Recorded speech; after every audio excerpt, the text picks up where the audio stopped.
Now that you've changed your story, I now know.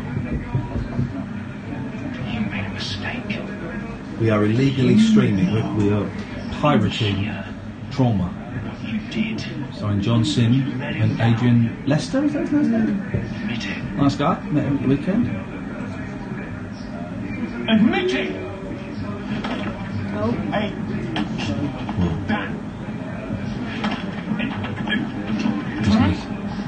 He's a Taekwondo master in real life. What are you doing? No, he's a first dan.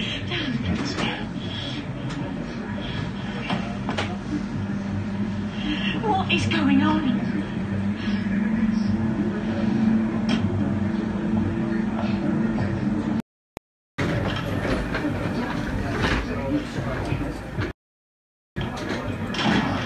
How was it? Difficult.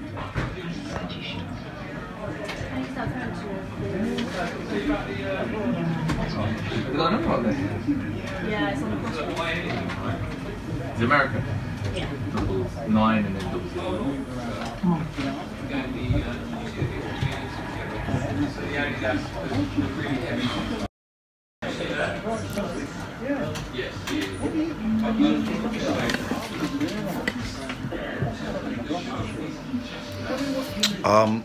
It's over 30s only tonight because I just don't think the kids are going away. We're going to show them how it's done, old school.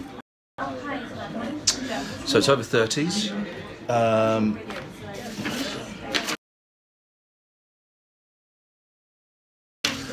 We'll be going through the papers and having usual classic fun bands. Hey, thanks Sonam for the super heart. Matteo Del Piero 10, it's his first day on Periscope. Right, is 46 over 30? Tony, answer that question. It is, Tony, it is. Thank you, Able Girl, for the super heart. I don't really know what super hearts are.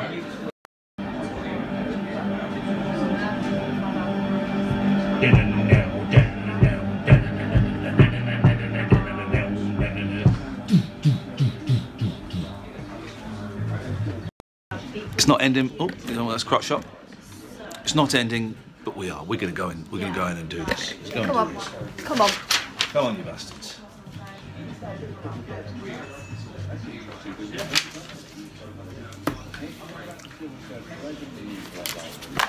I can convert super hearts into cash.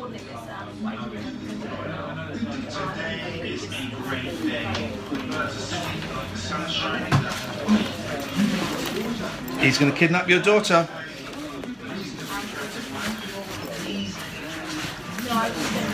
I'm on Good Morning Britain tomorrow morning, guys, so we're going to do tonight, and I'm off to the hotel. Sunday brunch was great. A Valentine phone-in, dear God. Who's got Valentine phone-in? So they want us to do one. No.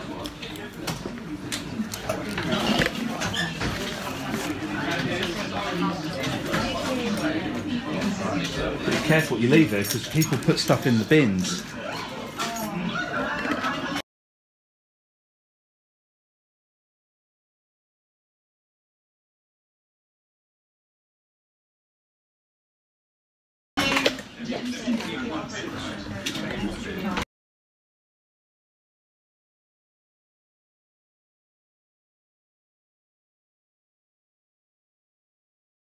Much in a trauma on your own time. We got a radio show to make.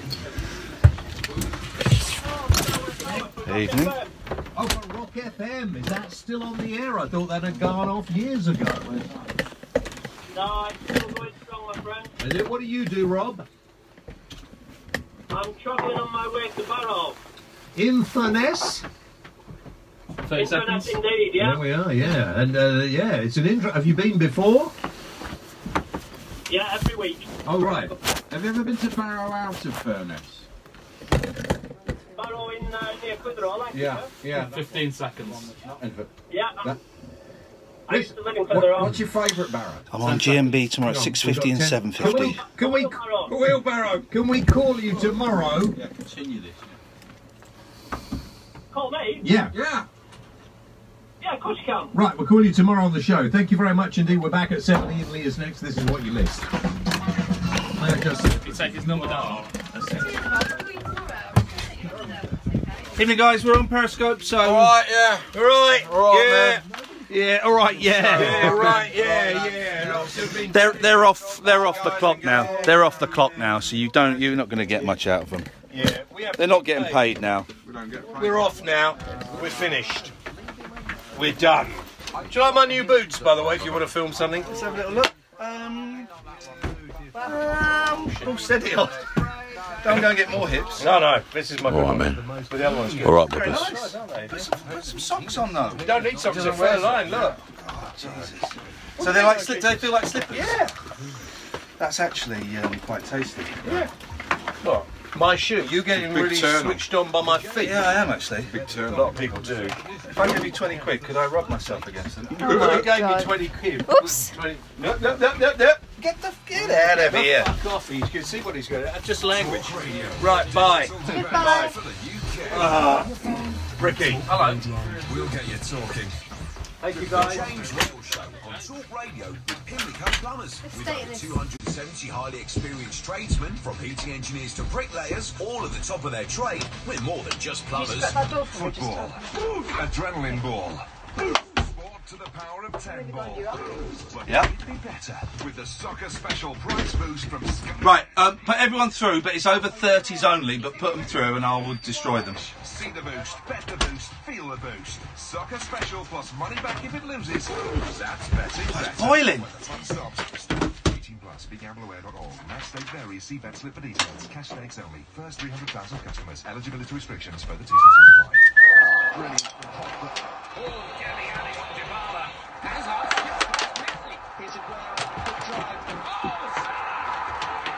With BT Sport, you'll see all 5 English teams still in the UEFA Champions League. It's free for 18 months with BT Infinity, now $24.99 a month. Search BT Broadband before the 22nd of February. Be there, BT Sport. With BT Sports on Sky, $9.99 setup, 18-month contract and $44.99 a month. Prices may change. New customers 30 gigabytes usage. Direct debit terms apply. How does NCS make me feel? When I see Mum and Dad's Oh, faces and I tell them I'm cooking tonight, it's like, yes! What's up? When I think that's something with someone. save that man's life. Who cares if he's plastic? It's like, oh yeah. When I realise I'm not scared of heights, I love them. It's like, woohoo! In a word, NCS makes me feel unstoppable. Search NCS to find out more. Brighten up your mornings and take a break from the New Year blues with Mike Graham on Talk Radio with the Sun Holiday Shop. Listen to Talk Radio every weekday morning from 10 for 3 hours packed full of fabulous features, great value guests and quick-fire calls on all of the day's top talking points. Don't miss Mike Graham on Talk Radio with the Sun Holiday Shop. Great value breaks all year round, brought to you by the Sun Holiday Shop. For more information, go to thesun.co.uk/holiday shop. Across the UK, online and on DAB. Talk Radio on the Hour News headlines. With the latest, I'm Carl Hartley. Good evening. An official investigation will be carried out into Oxfam's handling of a sex scandal involving aid workers. Right, can you do me a favour? Can you plug that into the phone and turn it around so you can see me and put it down a little bit and put headphones on it, please? I can't get on the fucking internet. Scotland Yard has asked for more money to carry on its investigation into the disappearance of Madeleine Mccann. The 3-year-old went missing from a resort in Portugal nearly 11 years ago. Officers have Home Office funding until March, but they want it until the end of September. Sky's crime correspondent Martin Brunt says they clearly feel they're not at the end of the road just yet. Last May, on the 10th anniversary of Madeleine's disappearance, Scotland Yard said that it had one critical bit of work still to do. It wouldn't say what it was, but as I understand it, it was a final theory that was very complicated. The two main political parties at Stormont appear to be edging closer to ending the stalemate that's left Northern Ireland without a government for more than a year. Theresa May and her Irish counterpart Leo Varadkar held talks in Belfast today aimed at restoring devolution. More former employees of collapsed construction giant Carillion have lost their jobs. The official receiver says a further 59 will leave the business later this week, taking the total to 980. Bomb disposal experts will work through the night to move a Second World War bomb which has left London City Airport closed all day. Airport bosses say they expect it to reopen tomorrow as normal. And there needs to be harsher penalties for those who steal pets, according to a leading charity. 60 dogs a week are stolen and then sold on, and in some cases used as bait in dog fighting. Talking to James Whale, Dr. Daniel Allen from the charity says the government needs to have tougher punishment for the crime. In terms of the criminal intent, it's all about money. If there's no punishment for doing these crimes, it becomes something which folk are going to continue to do. And that's what we're really trying to do with Sampa, is trying to get the government to listen about reclassifying the theft of pets as a specific crime in its own right. After a cold night, rain in the south and west will move eastwards tomorrow, with a chance of some snow. Highs of 5. The Late Night Alternative with Iain Lee on Talk Radio. We have ways of making you talk. A song, isn't it? Every business needs video. Whoa, whoa, whoa! I don't know who that was. Hijacking Bob Dylan. That's New Morning from the bootleg tapes. And that's the version with horns. He didn't release it with horns. What Why were not? you thinking, Bob Dylan? I tell you why. Whoa! Jesus! It's on after 11, so that's something to look forward to for all the Christians out there and all the naysayers. You can phone in and challenge him. You've all been waiting all day because you want my thoughts on what is... let's be honest, one of the dullest stories out there at the moment. The whole Peter Rabbit, Blackberries, EpiPen. I don't think we're allowed to call it an EpiPen anymore. Of course you are. It doesn't mean, it's not short for epileptic. Let this be the last word on this whole bullying thing in Peter Rabbit. I'll tell you what I think about the whole bullying thing and the making fun of people with allergies. Don't go and see the film. It looks shit. It's rubbish. It's got James Corden doing the voice of the rabbit. Mr. McGregor is a young man, not an old man with a beard. It's rubbish. Don't go and see it. Just don't go and see it. Whether it's got bullying in it, who cares about that bit? And if you do, I'm sorry that it affects your life in such a way. Genuinely, it must be horrendous being allergic to, having people in your family allergic to foodstuffs. But that's not the reason you shouldn't see the film. You shouldn't see the film because it looks awful. Jeez, and I know that we're going to have to go and see it. I'm not going to take my children to see it. My wife, every time we go to the cinema, every trailer that comes up, my boys go, can we go and see that? Yep. Can we go and see that? Yep. That one came up and I went, you can go with your mum. And it's the first time in 8 years of being a dad that I've said, you can go with your mum to see that one, because it looks awful. Peter Rabbit's all funky now. He's funky. No, he's not. I'll tell you something about Beatrix Potter, right? Her stories... is a lady, isn't it? Yeah. There we go. Her stories are boring, old-fashioned, out of date, and dull. They are dull. Mrs. Tiggy Winker, they're mean as well. The stupid, is it Goose?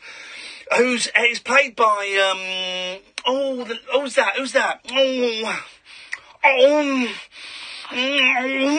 don't know what you're doing. It's the person in the version we've watched. I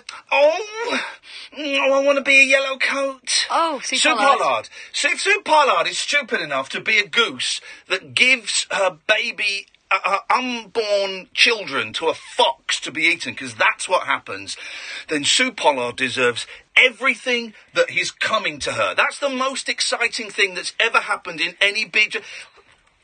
What even name is Beatrix? What name is that? It's Latin. It means blessed. Right, so she's Latin. Right, okay, fine. I thought she was British. Don't go and see this film, okay? Genuinely, there's been people today making light of the whole people having allergies and stuff like that. People go, well, Miss Jones, it's snowflake generation. It's a snowflake generation. Listen, if you've got a kid that's allergic to nuts or mushrooms or whatever, life is awful, right? It's awful. So I've got sympathies for that. And the fact that in the film the guy has to actually pull out an EpiPen, that's not funny. That's not a funny... No, but he also gets electrocuted. Yeah, good. I'm allergic to electricity. But, anyway, whatever. I've not seen the film. You've not seen the film. Who cares? Don't go and see it. It looks rubbish. It's got Corden in it. They've made Peter Rabbit, I was going to say sexy. I don't know. Personally, I wouldn't. Although, the caramel rabbit was fit as, wasn't she? Wasn't she? Here we go. And she didn't have a coat on. Cartoon animals you would have sex with. Not cartoon characters, cartoon animals. I've got two, they're both rabbits. The Caramel Bunny and Jessica Rabbit. Those are two. She's not an animal. What? Jessica Rabbit's not an animal. Is she not a rabbit? No. What is she then? She's a sexy woman. Well, I don't want to know anything about her. In that case, it's I've still got two. It's the Caramel Bunny, and it is a male cat when he gets paint poured down his back so he looks like a female skunk. I wouldn't force him. I'm not a rapist like Pepe Le Pew, who is, I'm going to call him out. Pepe Le Pew. He's a rapist. He's a sex pest. Yeah, exactly. Him and Spacey. Spacey's not a rapist that we know of, but they're both up there for making unwanted sexual advances on creatures of the same sex. Although in Pew's defence, he thinks they're cats. He thinks they're women cats. So those are the two that I would like to make love to. 0344 499 1000 is the telephone number. Which cartoon animals would you like to make love to? And here's the thing. Today's show, it's over 30s only. 30 and over, right? And for all the smart Alex on Periscope going, I'm 46, is that all right? No, here's the simple thing, right? Is 46 higher or lower than 30? That's what we're working on. Over 30s. And a kid tweeted me today. He's in his 20s. He said, Ian, I'm in my 20s. Can I ask, I missed some of the shows last week. Can I ask why under 30s are not allowed to call? You're the reason. Yeah. I replied because under 30s lack the commitment to the show that I think this show deserves, right? So, 30 and over, and people going, oh, I'll just do an old voice. I'll be asking what year you were born. I'm not stupid. I'll be asking what year you were born. Good evening, Zach. Good evening. How old are you, Zach? 30. I didn't tweet, I didn't know. Are you on speakerphone? No. Yeah, goodbye. Right, go on. He's the reason. He's on speakerphone, right? And I think, and I don't know, I think he's under 30. Well, so does his headmaster. 30. Really angry start to the show today, but this whole Peter Rabbit, everyone's going on about the blackberries and the EpiPen and the allergies. No, it's subterfuge. The film is rubbish. That's why you shouldn't go and see it. It looks rubbish. They've made Peter Rabbit funky. For crying out loud. Do you know what? I'm so worn out after the opening monologue. Let's take the adverts early. Talk Radio. We've got entertainment and we're not afraid to use it. Talk Radio. Winston Wolfe, Direct Line. You're Harry the Plumber. Yeah? A successful small businessman like yourself needs protection. Meet Lars and Vlad. They're big. Hello? Big shot lawyers, that is. See, they create and check legal documents that you can download. So you're covered. And this legal document service comes with your Direct Line insurance. Wow. Yeah. Direct Line's public liability insurance includes a legal document service. Can your insurance do that? Search Direct Line Public Liability Insurance. New and existing customers underwritten by UK Insurance Limited. Brilliant from Pogba. Oh, Deli Ali on Dybala. Hazard skips past Messi. Here's Aguero. Good drive. Oh, Salah! With BT Sport, you'll see all 5 English teams still in the UEFA Champions League. It's free for 18 months with BT Infinity, now $24.99 a month. Search BT Broadband before the 22nd of February. Be there, BT Sport. With BT Sport on Sky, $9.99 setup, 18-month contract, then $44.99 a month. Prices may change. New customers, 30 gigabytes usage. Direct debit terms apply. I've worked with loads of vinyl mats, but this upgraded Dulux trade vinyl mat is something else. It's smooth, really smooth. Application-wise, it goes on brilliantly, and all with the same great opacity and coverage as before. Oh, very good, love. Now hurry up and butter that toast. We've upgraded Dulux trade vinyl mat to offer a smoother consistency and easier application, because what matters to you matters to us. Upgraded Dulux Trade Vinyl Mat. Find out more at duluxtradepaintexpert.co.uk. Football. Adrenaline ball. Sport to the power of 10 ball. But could it be better? With the Soccer Special Price Boost from Sky Bet, it could. And if the boost doesn't win, we'll give you your money back as cash. See the boost, bet the boost, feel the boost. Soccer Special plus money back if it loses. That's betting better. When the fun stops, stop. 18 plus. BeGambleAware.org. Max stake varies. See bet slip for details. Cash stakes only. First 300,000 customers. Eligibility restrictions. Further T's and C's apply. Hello, I'm Alyssa, and I was diagnosed with cancer. You can help children like Alyssa beat cancer sooner. Pop your pre-loved clothes, accessories and Homer in a bag and donate it at TK Maxx. They could be worth up to £30 a bag when sold by Cancer Research UK. Give up clothes for good at TK Maxx. And help children like me beat cancer sooner. Uncut, after-hours conversation for the up-all-night generation. The Late Night Alternative with Iain Lee on Talk Radio. We'll get you talking. 0344 499 1000. So it's 30s and over. So listen to this idiot. This is an idiot tweeting me. Absolute idiot. I'm 29, but in my 30th year of life. Does that count? You're an idiot. You're an idiot. Is 29 over 30? Is 30 or over? No, it's not. It's really simple, man. 30 and over. Things to talk about, reasons to not go and see the Peter Rabbit film, and man alive, I mean, that topic's been done to death today, hasn't it? Oh, forget the bullying and the allergy stuff. Reasons to not go and see the Peter Rabbit film, and what excuses will you be telling your kids as to why you're not going, and sexy cartoon animals that you think, yeah, do you know what? I quite like,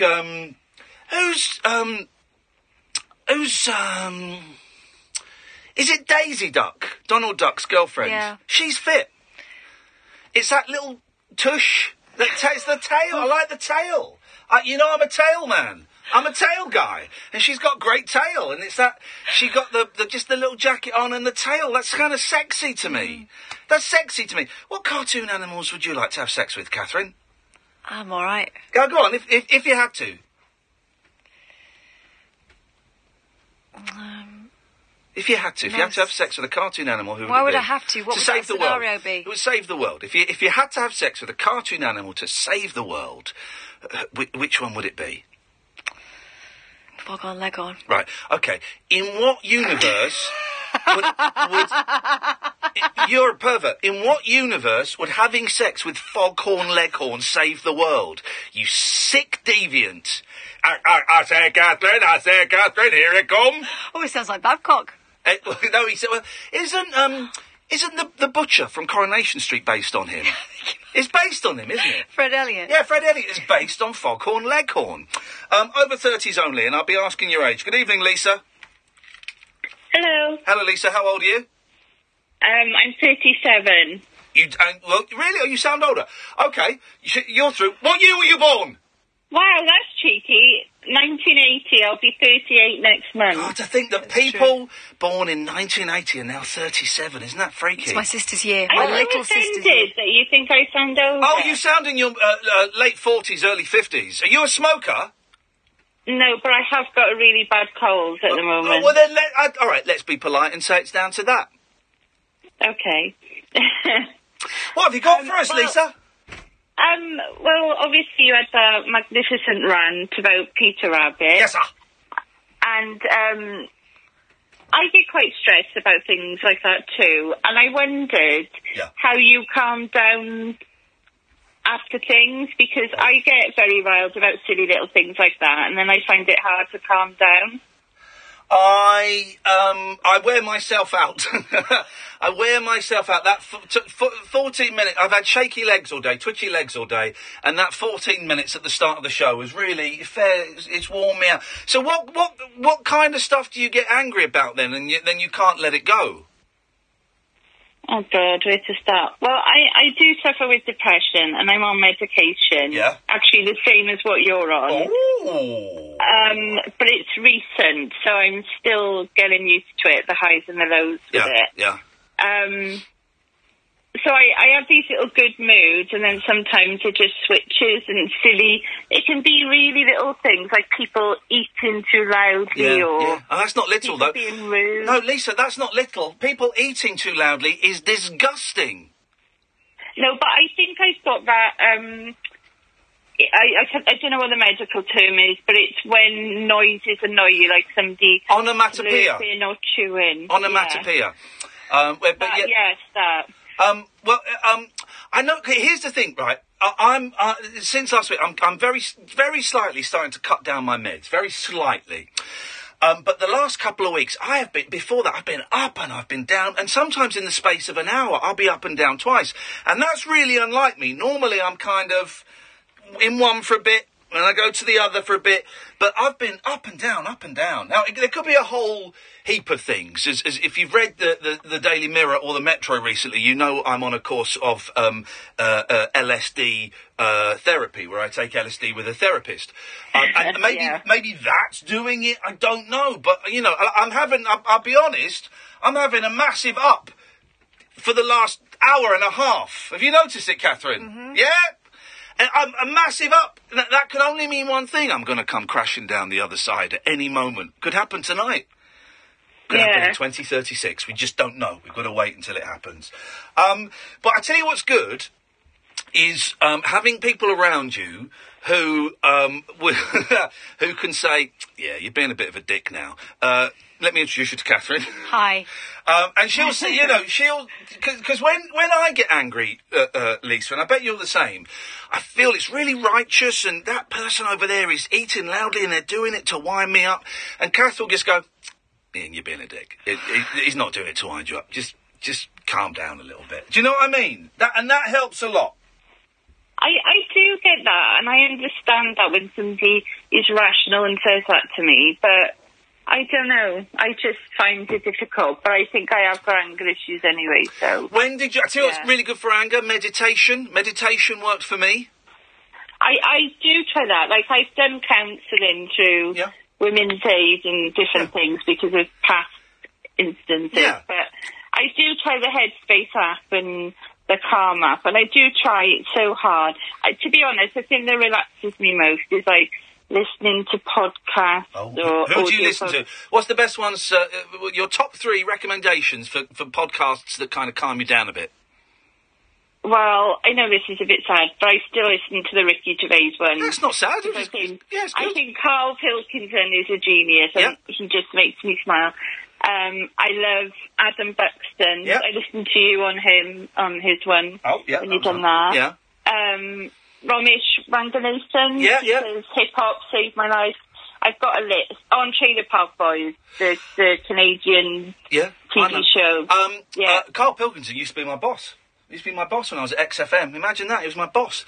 Oh my God, yeah, I love him. Yeah, he tried to get me to go and move to Manchester. I told him to get knotted. Anyway, he's a good lad, Carl. I like Carl. I was going to say something ground... Oh, when did you say... when did you start these meds? You said it was recent. Well, the Metazepam, but I first started on medication when I moved back from Spain, so... Oh, yeah. 10 years ago. Okay. When did you start on the Metazepam? I've been on it since January. Okay, the beginning. So it's early days. It's early days. It is early days, yeah. And if it's not quite doing the thing... Here's the thing. Sometimes with some drugs, like Metazepam and sertraline is another one, if you take... Well, I'm not telling you what to take. Obviously, talk to your doctor, but this is what my doctor told me.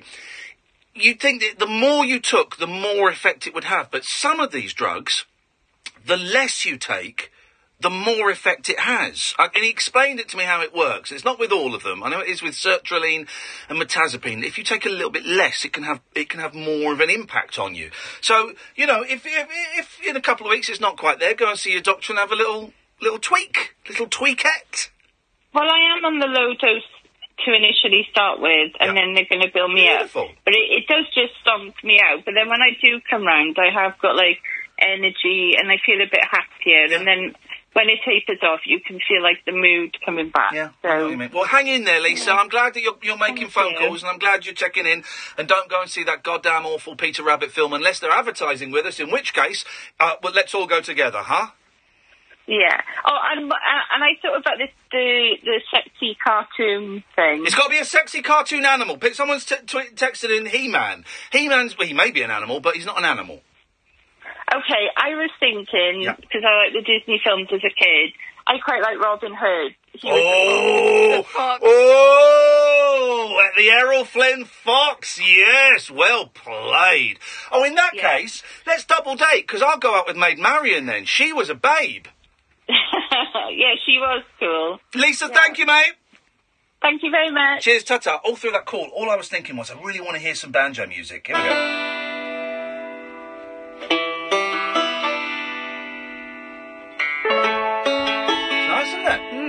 I was playing the mandolin today. Were you? How's that going? That's all right. I can do, I've just seen The Face by the Beatles now. Pretty smoothly. I want fast banjo music. Yeah. Hang on.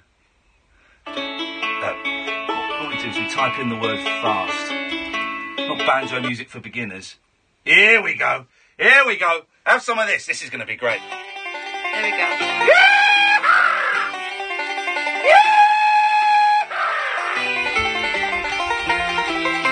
I'm being chased by a farmer because he's caught me in a haystack with his daughter, Maid Marian, from the Robin Hood.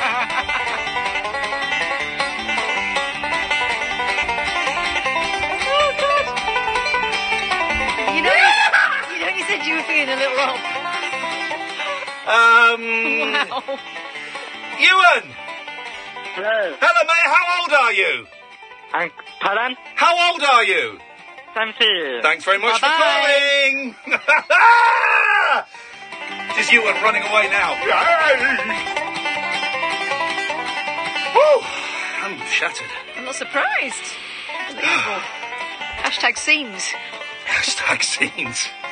Here you. Ooh, can you do a yeehaw? Do you remember? No, you can't. Yes, do you remember when? Do another one. Yeah. No, that's not. You got the. Do one of them. Yeah! Mofo! Oh. There we go. This is great, this, isn't it? I wrote this. Let's go to Jasmine. Good evening, Jasmine. Good evening, can you hear me? Yes, I can hear you. How old are you, Jasmine? I'm 31, born in 86. You're 31, born in 86? Yup. Is that right? No. That's incorrect data. How old would she be? She's born in 86. Maybe it is right. Hang on, let's check. In October. Maybe it is right. Hang on, the other lady said she was born in 1980 and she was 30. 6. So she was 36. I'm so confused. All right, No. Hang on. I don't know. We can work this out. What's 2018 minus 36? Do it on the computer. Let me get accurate.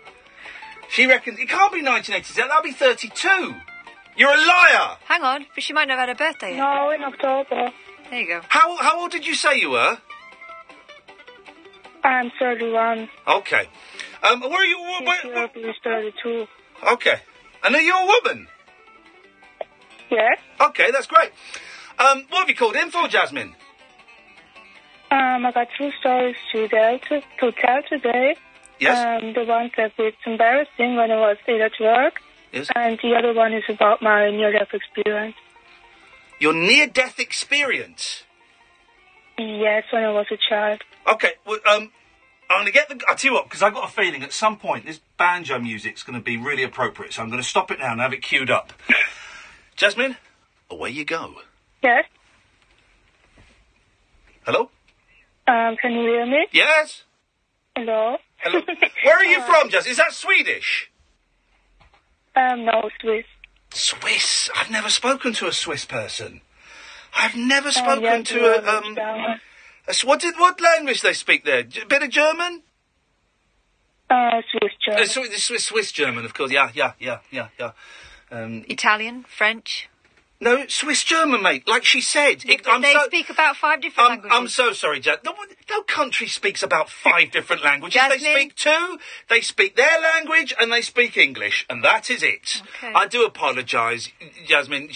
I do apologise. Catherine likes to think she's clever. No problem. Just be careful. Why? Well, you know what happens. If I see you raise your hand, I'll be,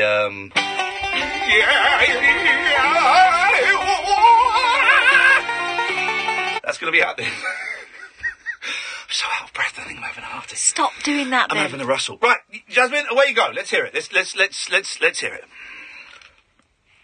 About my near-death experience. Yeah, let's do it. So what happened to you? Seriously now, this is focus, serious. Oh, it was when I was 9 years old. Yes. With school, we went outside to a river. Yeah. It was summer, it was a sunny day. And then the kids, we went into the river. Yeah. And then the river did take me with it. And my head on the water didn't catch enough air. And then I really struggled, but after a few minutes I really accepted now I will die. Wow! And then it was like a need of freedom, a peaceful. And then all my life I've lived until then went past my eyes very fast. And that was very catching experience. And afterwards they could get me out of water. Yeah. Someone, and that was very good, but after that I had about 2 hours shock. Well, here's the thing, and I ask this question in all seriousness. Mm-hmm. How do you know you didn't die that day? And you're stuck in hell. This is hell. You're stuck in it for eternity. And you are also in hell? Yeah, well, I'm the devil. Okay. So how did they say? Well, so you accepted that you were going to die. Did you really get your life flashing before your eyes? Yes. What was the best bit that popped up? It was nothing much because I was only 9 years old. Yeah. Yeah, nothing much. I've listened to that. Oh yeah. And how did they what, dragged you out of the water? Did you get the kiss of life? I don't know. No. I don't remember. Hey, they have the kiss of life. Why don't they have the kiss of death? You should see some of the girls I've been out with. Thanks very much indeed. I'm here all week. I'm literally here all week. It's my job. Okay, so that was good. Has it made you, on a serious note, he said with the Halloween theme music still playing in the background, has it changed your outlook and your attitude to life? Yes, very much. Because I now believe in a life after death. And it was really a catchy experience. It was inner peace. It was very peaceful, great. I loved it. I'm not convinced that she isn't dead and she's a ghost. It's very ghostly. I mean, great. It's an ethereal voice. What was the other story you had for us this evening, Jasmine? And thank you for sharing that with us. Thank you. The other story is when I was still at work. You were in a drug? And now when I went to work and I was ill. She was ill at work. Oh, go on. What happened at work? Go on. This is great. All right. Once upon a time, I was sitting in an office. Oh, no, man. Right, can I just stop you there? Everybody that phones in with a true life story has to start it with Once Upon a Time. Because no one starts true life stories like that. And they should, because we all know that is the greatest way to start any story. Once Upon a Time. All right, it's okay, Jasmine. So start it again with Once Upon a Time, please. All right, so once upon a time, I was sitting in an office at work. Yeah. And then all of a sudden, completely out of the blue, I was feeling extremely sick. Yeah. And then I told my mate, but he didn't believe me. And then the next minute, I really had the thought, now I have to throw up. And so I had to use the waste paper bin. Yeah. And that was quite embarrassing. And as soon as your friend saw it, he just went, yeah, I'm out of here. Yeah, he's that kind of guy. And after I did vomit in that bin, and the other people in the office told me to go to the toilet. Yes. So I walked to the door to get there. Yes. And then they shouted at me, take the bin with you. Wow. So I had to go back to pick the bin up, and then when I was at the door again, I opened the door, and then I had to throw up again in the bin, and all the clients were... In the same bin, or a different bin? No, in the same. Okay, fine. So that's good. Consistency. We like that. And then what happened? Then a friend of mine walked by, and then he did take me to the toilet. And when we were in that toilet room, I started crying because I felt so bad. And a few minutes later, he decided to call his boss. And then she arrived and went also in the toilet room, and then she saw the bin and said, "You don't have to use the bin for that because there's a toilet for that." And that was very embarrassing. Wow. Wow. I mean, gosh, I've got one question. One question I want to ask you on the back of that story, Jasmine? Of course. If you had to sleep with a cartoon animal, which one would it be? And it can be a Swiss one that we've never heard of. No, I fancy Bugs Bunny. Bugs Bunny. Yeah, Bugs Bunny. I can see that. You say no, Catherine? No, he's too sarky. Yeah, but you like a laugh, don't you, Jasmine? I can tell. Yeah, of course. Okay. Well, listen, thank you. We've not spoken. How long have you been listening to this show for? Since you came back from the jungle. Oh, well, listen, I'm so glad you found us. Thank you so much for calling, and we'll speak again soon. Yes, of course. Take care. Thank you. Bye-bye. Take care. Goodbye. There we go. That's what I want. What a great caller. It was so worth going. It was so worth getting bullied by those arseholes and eating a pig's vagina so I got to speak to Jasmine. That was it. That was the reason for doing it. What a great call. I mean, a weird call, I'm going to be honest. Very weird. But a great call. And that is how this show works, dear listener. You can call in about absolutely anything you want. Jasmine wanted to get two completely unconnected stories off her chest. And she did, and it was, and you can do that. 0344 499 1000. You've got to be over 30 tonight, otherwise you won't be allowed on. Good evening. We've got a really good way of working out your age. We ask you. Good evening, Lorraine. Hi there. How old are you, Lorraine? Old enough. I'm more than qualified, Ian. 1962. Flippin' heck! She's ancient. Oh my God! Does Nurse know that you're calling us? Yeah, I've got permission. She dialed for me. I'm taking the mic. She's only 11 years older than me. Only 11. It's nothing. It's nothing. I'm going to be 45 this year, Lorraine. 45. Right, my dad died 5 years ago, right? So I was 39 when my dad died. I'm going to be, in 5 years' time, I'm going to be 50. What is going on? Oh, you having a moment? Yeah, Nurse?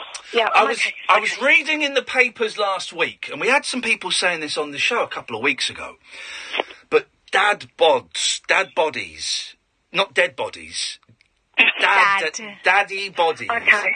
are in. I know. Pierce Brosnan's got a dad bod now. Well, he's a pensioner, isn't he? Wait a minute. I've got Granddad bod. Granddad bod. I was watching Naked Attraction, and sadder still, I was watching a repeat of Naked Attraction that I've already seen, and she was talking about dad bods. 70% of women prefer a dad bod to a muscular one. And do you know what the other thing?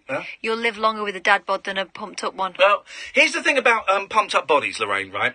And I'm glad I never put the effort in, because I twigged this really early on, because sometimes I go and see a personal trainer, but quite early on in my exercising career, I twigged that if I were to get buff, right, to stay buff, you're in. You have to do that every day for the rest of your life.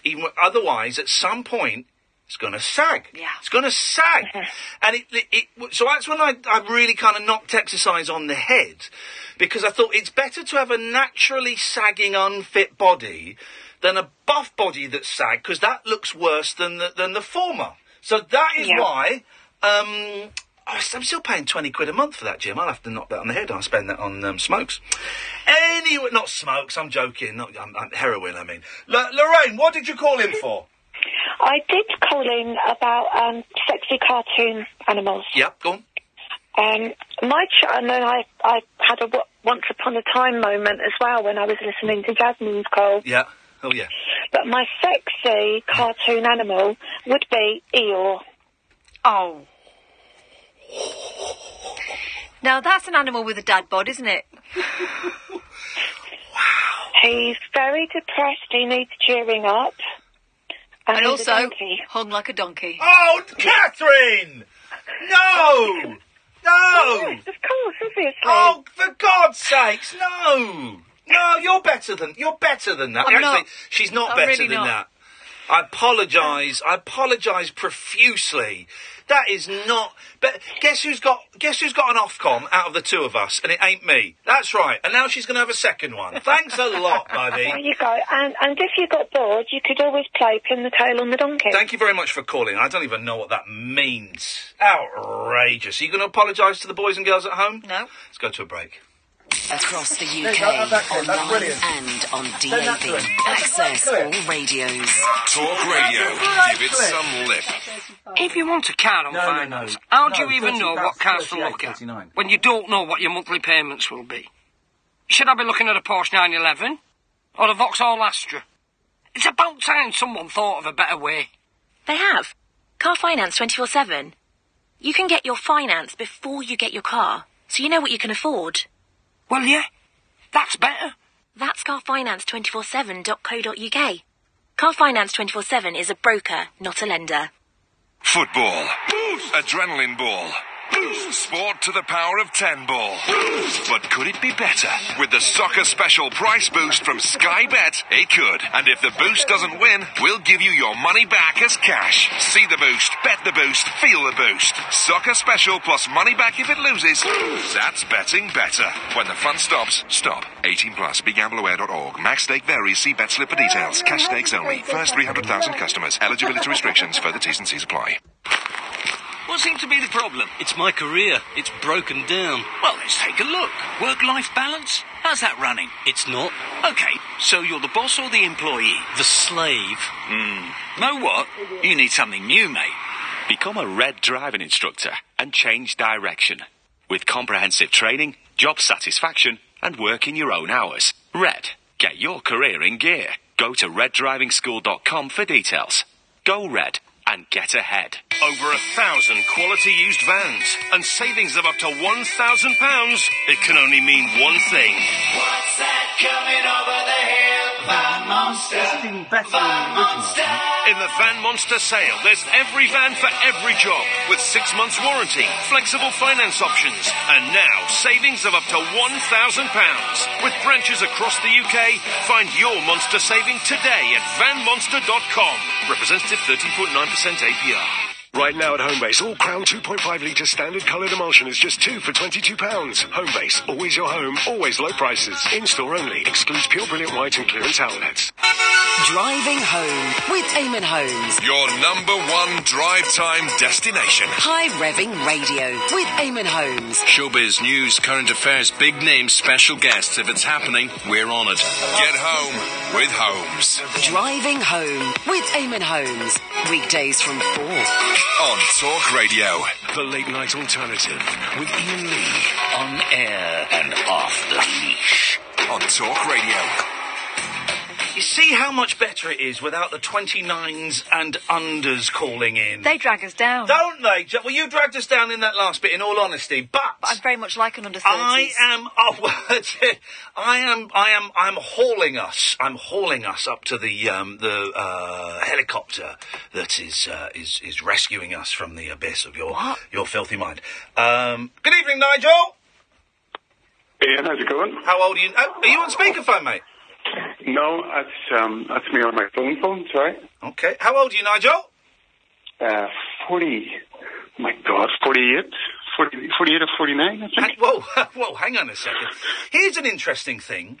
When I was at school, lots of Pakistani and Indian and Bangladeshi kids, right? And the conversation, as it kind of does with kids, I don't know, how old is your mum? Oh. And quite a lot of them... Birthdays aren't a thing. They didn't know. Birthdays are not a thing. And it was... A lot of them, their parents... So this was in the 80s. So they were what we call second generation. Their parents had come over. And so their parents were only really aware of their kids' birth dates because they needed to be part of the British system. But the parents and the grandparents didn't have a clue when their birthdays were. Yasmin Khan, who works here, told me she's not sure how old her sister is. Yeah. Isn't that funny? Isn't it funny? So, so what we're saying, Nigel, is we think you're Bangladeshi. I don't know if your mum and dad know that. Yeah, close. Well, it's a very Bangladeshi name, you know, but that's where it goes. What you got for us, Nigel? I want to ask a man of your fantastic talent. Yes. I play in a brass band, and we need a motivational speech. We had a good layer. I sort of did a motivational speech before each contest, and last year we had a pretty good year last year, and we won quite a few things, but I'm sort of running out of ways to motivate us in the speech before we go on stage. I'm just wondering if you've any fresh ideas. I've got a great idea, and you don't need to do a speech. What you do is you get a little bit of cocaine and you put it on the rims, their blowholes, so when they blow, it just... Kath's looking at me and making the slitting the throat thing. What are you saying? What I'm saying is, OK, that while that might yield immediate effects... Then it's not a good idea. 20 minutes in, it's going to start getting a bit ragey. Yeah, you're right. 22 minutes is all we need, you know. That's, maybe that's not a good idea, because they might come down halfway through the song, and that really is going to be... you'll be finished in 15 minutes. Yeah, drug humour. What I would do... Oh, I know what I'd do, is... I'm going to ask something that's politically incorrect. Do you mind? That's far away. Is there anybody in your team that's a fat man? Yeah, there's a couple of guys who are... Right, this is what you do. Yeah. You get the blow... What do you call the thing that you blow in? Mouthpiece. Mouthpiece, yeah. You get the fat man to strip naked, you put it up at his bum and you play him. Wow. I actually thought it and said it. You play him. Now, you might have to cheat. He might have to make the noise out of his mouth. He might have to make the noise himself. But so you strip him off. He puts his willy between his legs. Oh my God. The thing, mouthpiece up his bum, and you blow, and someone plays his willy. I know. And he goes. I know how you motivate them. Say if they don't play well, it's their turn to play him next. There you go. How does that work, Nigel? Can you see yourself doing that? Yeah, well, the problem is there's a couple of kids in the band, so... Retract it out of there. I tell you what we're going to do. Right, hang on a minute. Can you offer them money? No, I know what we're going to do. Yeah, I want to hear your... I want to hear your motivational speech, okay? No.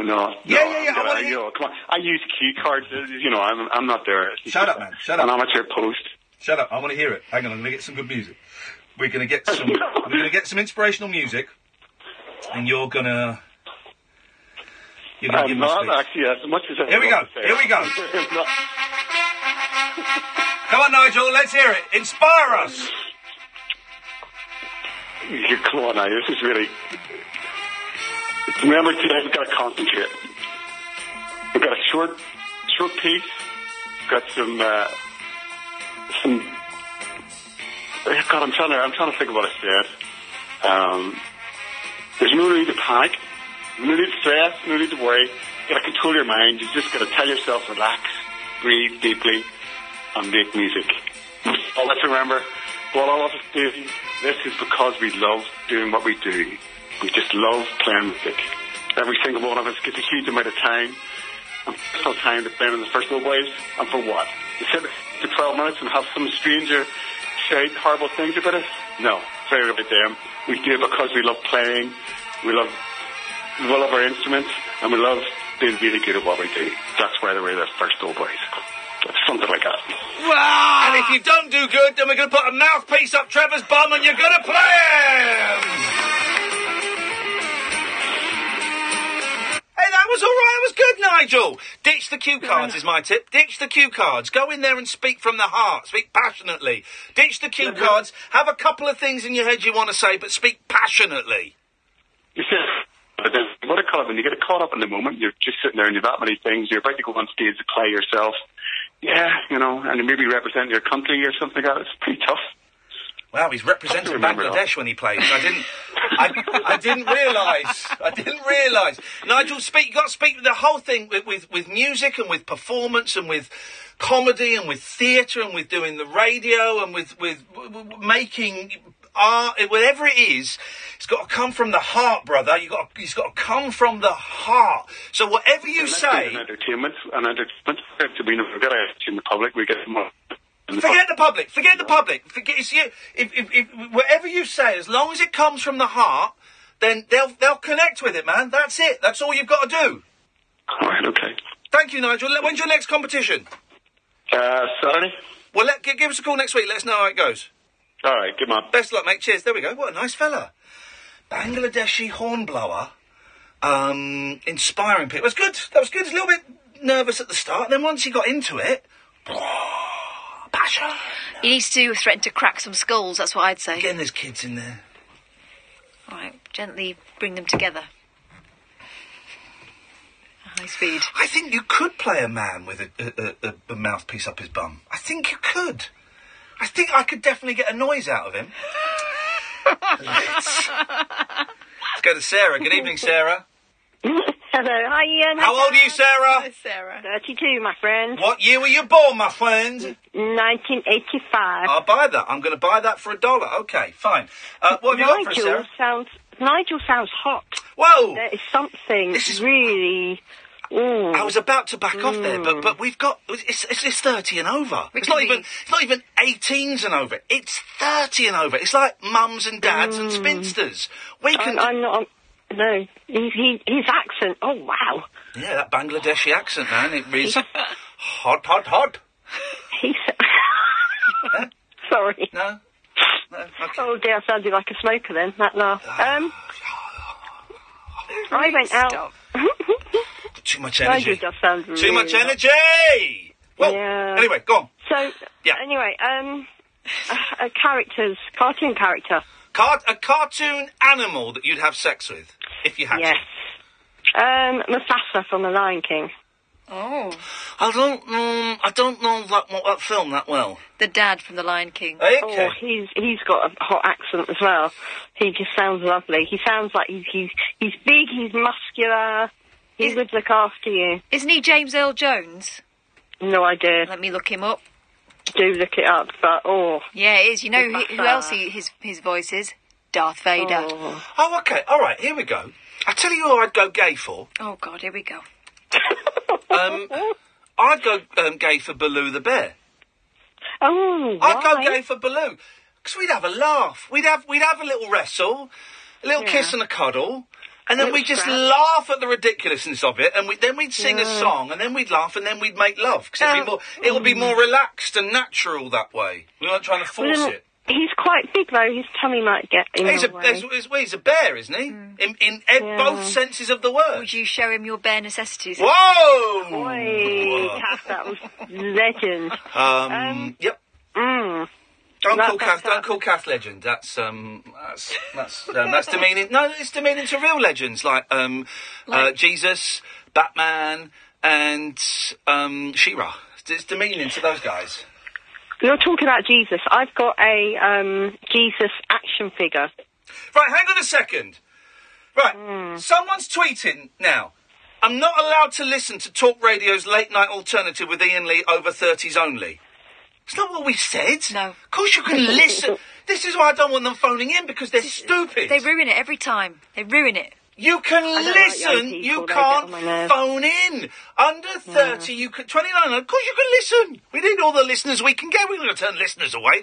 We're turning callers away. All we're asking for is that you don't burden us with your stupid questions. I tell you all I'm asking for is just to show me little respect to me. Oh, that was good, Ian. Yeah, I know it was good. Don't tell him that. That was good. Kath was going to laugh, and then she swallowed the laugh, and out came a look of pride. Gay pride. I'm still thinking of Baloo the bear, sorry. So, I, on a serious note, I went out tonight. Yeah. I came back in time for your radio show, obviously. All right, weirdo. And I thought I'll go out, it'll be fun. It'll be fun, they said. Go and play poker, it'll be fun, they said. And I've come back feeling really low. Well, do you know how to play poker? Down in the dumps. Yes, I do. Did you win money? No, but there was a bust-out prize, so I won some... a prize. There was a Buster prize? Bust-out prize, so whatever number you bust out on, you get a prize. What? Is that Texas Okay, Hold'em, yeah? 7 card Yeah, stud? yeah. Yeah, Yeah. 7 card stud, okay. So, but I get so, I mean, I'm on antidepressants and everything, but I just find I'm getting really annoyed by little things that people do. Yeah, because people are awful. As soon as, They are awful, as soon as we have a nuclear war and everyone's gone except for me, then the world will be a much better place. I'm just speaking fact.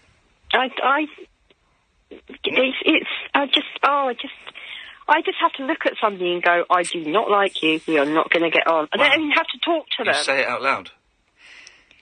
Really? No, do you? No, of course you not. internalise. No, I keep it in my head. Yeah.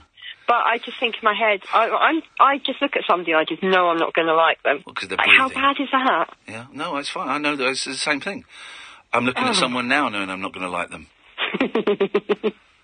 I was correct. Just forget it. It's Monday. Who cares? I can't. I've been to Bognor today. I haven't been to Bognor since 1978, and doing something for Luz. Bognor Regis on the south coast. I thought it was on the east coast, but it's on the south coast. And two other people were working there, and a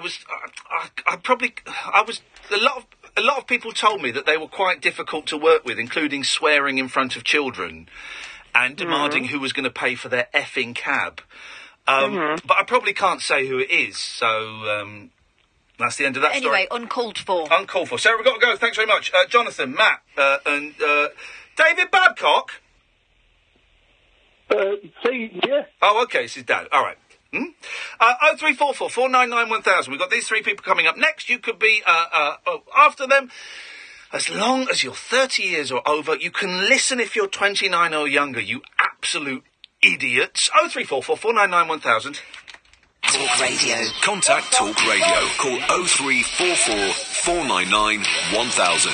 Text Talk and your message to 87222. Text costs 25p plus your standard network rate. Or you can tweet us at Talk Radio. Talk Radio. We'll get you talking.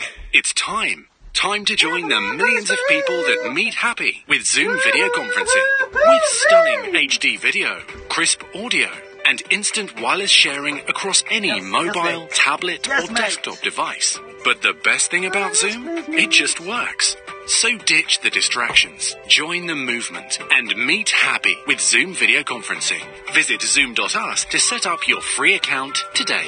That's zoom.us. Zoom video conferencing. Football. Adrenaline ball. Sport to the power of 10 ball. But could it be better? With the soccer special price boost from Sky Bet, it could. And if the boost doesn't win, we'll give you your money back as cash. See the boost, bet the boost, feel the boost. Soccer special plus money back if it loses. That's betting better. When the fun stops, stop. 18 plus. BeGambleAware.org. Max stake varies. See bet slip for details. Cash stakes only. First 300,000 customers. Eligibility restrictions. Further T's and C's apply. When a stroke strikes, the damage spreads like a fire in the brain. When you spot any single one of the signs, think and act fast. F. Face. Has it fallen on one side? A. Arms. Can they raise them? S. Speech. Is it slurred? T. Time to dial 999. The faster you act, the better their chances. So even if you're not sure, act fast. Make the call. Dial 999. Dacia, a car company unlike others. I like that. Europe's fastest selling automotive brand. I like it.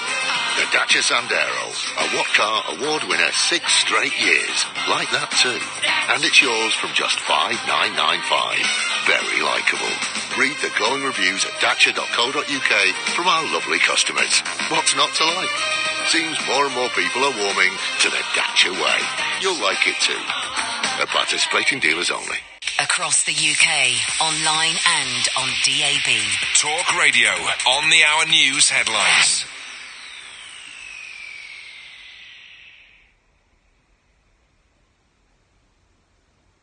Yeah, put me up. With the latest, I'm Carl Hartley. The charity watchdog has announced it will carry out an official inquiry into Oxfam after a sex scandal emerged. It says it has concerns the organisation might not have fully and frankly disclosed allegations in Haiti in 2011. There are claims that some aid workers used prostitutes while working there after a devastating earthquake. Former aid worker Katie Harrison told Eamon on Drive Time earlier that this is very common. When the aid convoy comes to town, and combined with there being desperate families who, have had everything taken from them in whatever situation, the war or the earthquake or the famine, whatever they're going through. And also that culturally, in many parts of the world, that is how some people earn their money. And exploitation is so common and so endemic, it's tragic. Next, Donald Trump Jr.'s wife has been taken to hospital after opening an envelope containing white powder. Vanessa Trump, the daughter-in-law of the US president, opened the letter addressed to her husband at their home this morning. Initial tests have indicated the substance isn't dangerous. Theresa May has urged Northern Ireland's political leaders to make one final push to restore the power share in executive. There's optimism from the PM, Irish counterpart, and the two main parties at Stormont following a day of talks in Belfast. There hasn't been a functioning government there for 13 months. Bomb disposal experts will work through the night to move a Second World War bomb, which has left London City Airport closed all day. Airport bosses say they expect it to open as normal tomorrow. More former employees of collapsed construction giant Carillion have lost their jobs. The official receiver says a further 59 will leave the business later this week, taking the total to 980. And the Queen is banning the use of single-use plastic across all royal estates. Measures include the phasing out of plastic straws in public cafes, at residences and in staff dining rooms. After a cold night, rain in the south and west will move eastwards tomorrow, with a chance of some snow. Highs of 5 degrees. The Late Night Alternative with Iain Lee on Talk Radio. We have ways of making you talk. A classic tune. Classic tune, Erasure there. I've just tweeted Erasure and I've invited them on the show. Good. That's the kind of... Didn't we invite them on the show before? No. I'm sure we... Not Erasure. I'm not saying they've been on. I'm saying we invited them. No. I'm sure I tweeted them. The things that pop up on YouTube. This is entitled Mean... But over 30s only can call in. You can listen if you're kids, but otherwise we're not interested tonight. Mean Mary playing fast banjo. Let's listen to Mean Mary. There we go.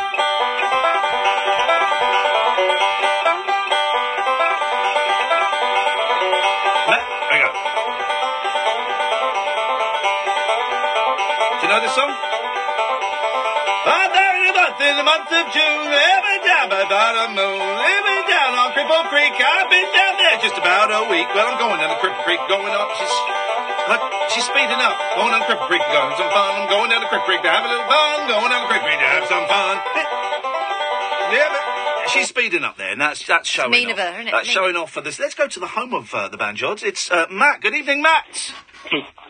Yee-haw! Absolutely awful. When it comes to something, Matthew, when the Brits are doing the yee-haws better than the Yanks. Yee-haw! I apologise, Matt, you're better than us.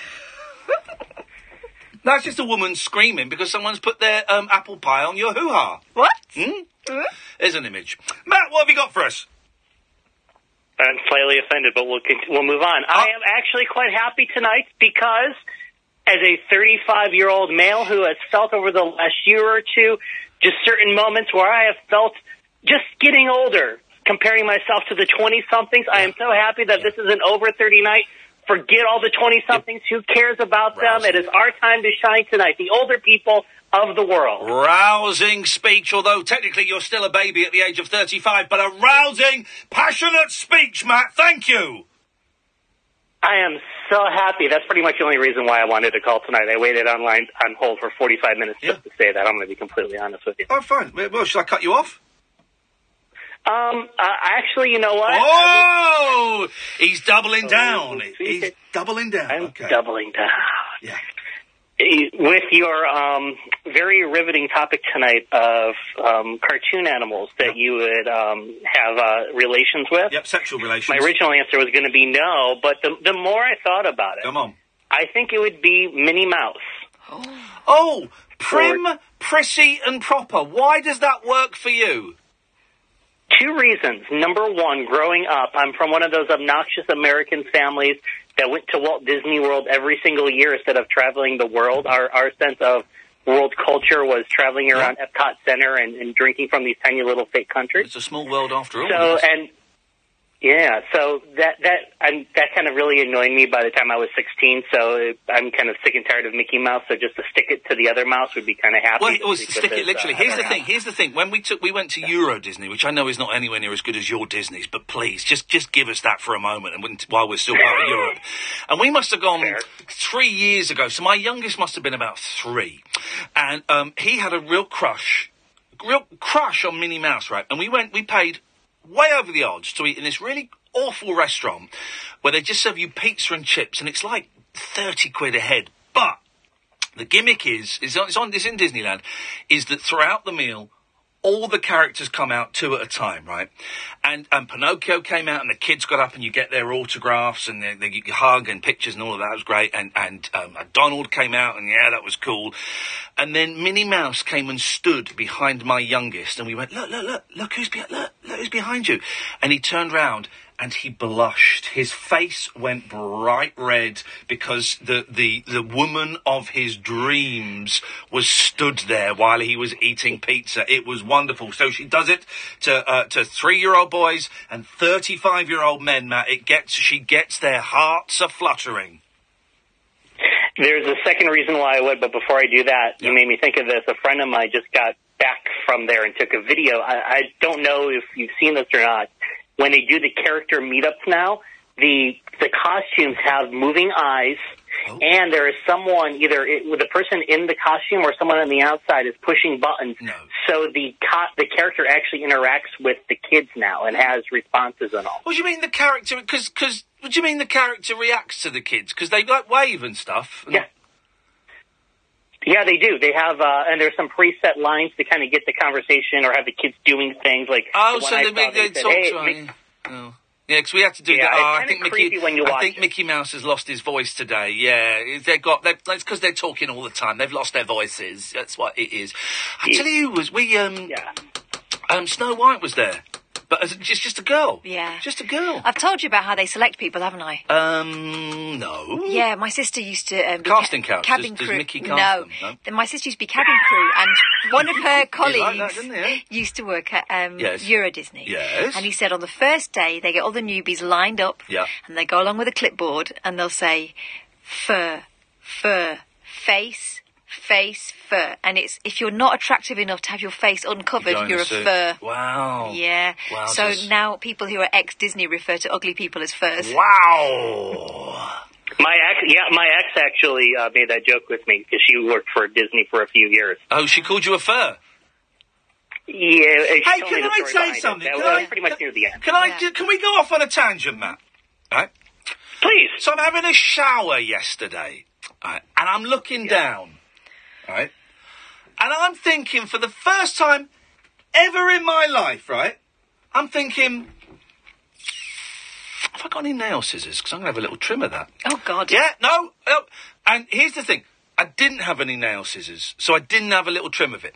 But for the first time ever, I thought, I'm going to have a little, like a bonsai tree. Oh, my God. I was going to do, and it's all with the bonsai tree, you're supposed to just close your eyes and feel it. I wasn't going to close my eyes and feel it, not with scissors. Hello? But, I'm here. Do you, now, you're young, you're 10 years young, and I know that Sam's got no pubic hair, because they all shave it off now. It's all gone. Kids don't, kids. Phrase that slightly better. Millennials don't know what pubes are. Millennials. Right. So, Matt, you're sort of bridging the gap, right? What are your pubes like? Yeah. God. Wow. Okay. So, well, the weird part is I'm actually right at that edge point of a millennial. I'm one of the very first early millennials, because I think it's like 1980, 1981, 1982. So I'm kind of like that first early on. Okay. I do make sure it is clean and tidy down there, because if anyone is to come down and visit, I want to make sure that it's an enjoyable experience. Hang on a minute. It's clean. I'll keep mine clean. There's no question about the hygiene. But when you say tidy, are you having a little trim, true? More like a trim, yeah. I wouldn't do I know people that have done the full razor, and that just the thought of putting that near anything is, oh God, no, hell no. Oh never God, if I went bald down there, I'd feel sorry for it. It would look ridiculous. Poor old thing. Last turkey in the shop. Yeah, it really wouldn't be. Plus, also, I don't think you can, if you want to do the full dad bod like you were talking about earlier, you can't do a full shave anyway. You kind of have to keep a little bit of that manly element of it. Yes. No. Okay, it's just a thought out there, guys. It's just a thought. If I'm going to put it on and start a petition, if it gets 100,000 votes, they'll have to discuss it in the Houses of Parliament, and then I'll see what Theresa May says about my pubic hair. Matt, you said you had another I'm an American. If I signed it, does it count? Yeah, of course it does, mate. Just put down a British address. No one notices. Fake it to make it. I'm visiting in a couple of weeks and spending about a month and a half over there, so I'll just use that address. I won't be showing you, mate. That would be inappropriate. What was your final point? Oh, the second point of why Minnie Mouse. Because Mickey's rich. So if Minnie and I have an affair and get away with it, she can take all that money, I can get my hands on it, and life would be good. Matt, thank you very much indeed. I don't know if you know the Beyonce song, Irreplaceable. I know it was reversed there, but she owned the house. The car that he was driving was in her name, and I think Mickey operates a very tight ship like that as well. 0344 499 1000. It really is the show of all shows tonight. You don't want to miss this one, guys. It's absolute classic Lee. Talk Radio. Talk and entertainment across the nation. Talk Radio. Give it some lift. A new Vauxhall Vivaro comes with 4 years 0% APR representative, up to 4 years warranty, and 4 years servicing and roadside assistance. It's easy to drive, easy on the wallet, and even easier on the eye. That leaves you free to do more of what you do best. Less getting the van sorted, more getting the job done. Search Vauxhall Vivaro. Conditional sale, 4 years 0% APR representative, minimum 20% deposit plus VAT at 20% on total price. Financed by Vauxhall Finance, subject to status, 18+. T's and C's, mileage limitations and exclusions apply. It's me, Dracula. Relax, I don't bite much. Unlike the cost of some broadband deals. That's why I switched to Sky Fibre Unlimited. Just £25 a month, including line rental, plus a $9.95 setup fee, exclusively for new and existing Sky TV customers. Frightfully good value. It's totally unlimited, super fast, and they'll never slow you down, even at peak times. When you do, don't stop the flow when you're screaming. Sorry, streaming, do you? Search Sky Fibre. Sky. Believe in better. Available to new fibre customers in Sky Fibre areas. New 18-month contract. Check speeds at sky.com. Further terms apply. You'd be surprised at what's hidden by the trees and hedges that line country roads. An unsuspecting motorist would never know about this brown bat, for example. Or this great crested newt. This common stoat. Or that shark. Because the trees and hedges that line country roads also hide oncoming hazards. So the motorist entering that bend never suspected that an oncoming vehicle was veering into his lane. If you could see the danger around the bend, you'd slow down. Brake before the bend, not on it. Think. I've worked with loads of vinyl mats, but this upgraded Dulux trade vinyl mat is something else. It's smooth, really smooth. Application-wise, it goes on brilliantly, and all with the same great opacity and coverage as before. Oh, very good, love.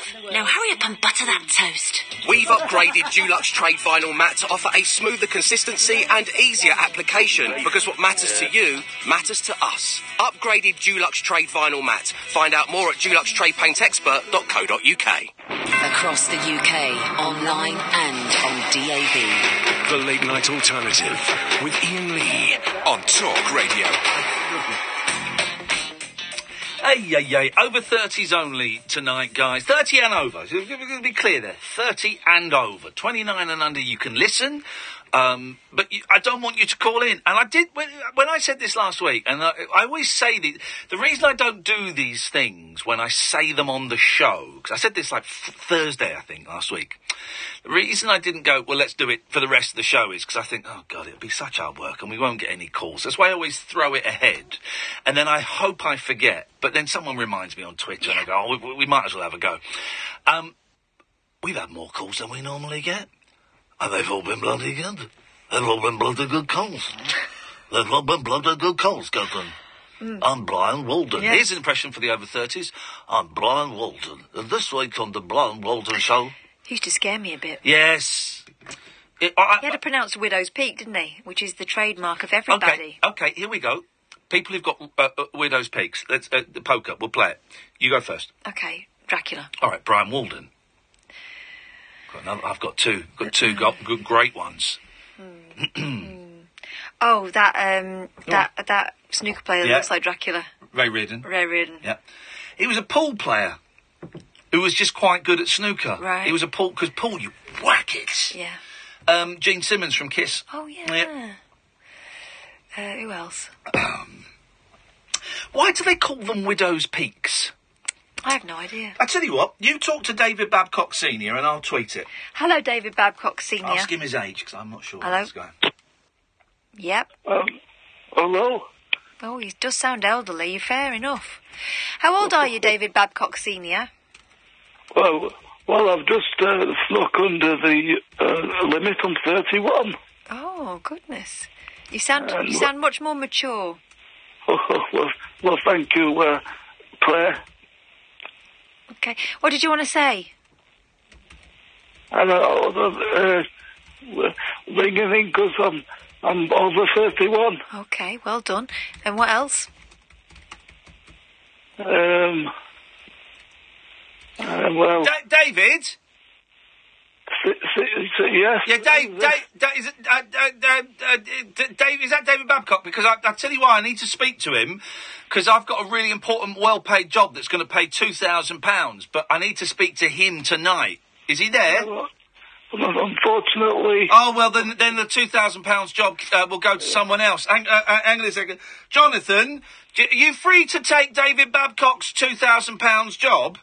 Of course. All right, well, Jonathan will do it then, unless David Babcock can speak to me in the next 5 seconds. I'm afraid you don't believe it. Right, he's gone. You've got the job. There isn't a job. It was a ruse, a clever ruse. It was a ruse. Evening, Jonathan. Did your games console turn up? No, it's supposed to come tomorrow. Oh! I was looking at that over the weekend. That's very tasty, and my friend Will was mightily impressed that you got a black one. So they look very tasty. I must admit, I brought in my PlayStation 4 into work today, and Catherine and I were streaming Twisted Metal, the classic PS2 game where you've got to drive cars and shoot at each other. I destroyed Catherine. The only time she got one kill was when I drove my motorbike off a mountain. Well, overconfident. That was disappointing. And I've downloaded for tomorrow's streaming fun Parappa the Rapper and an old karate game for the Neo Geo. Remember the Neo Geo?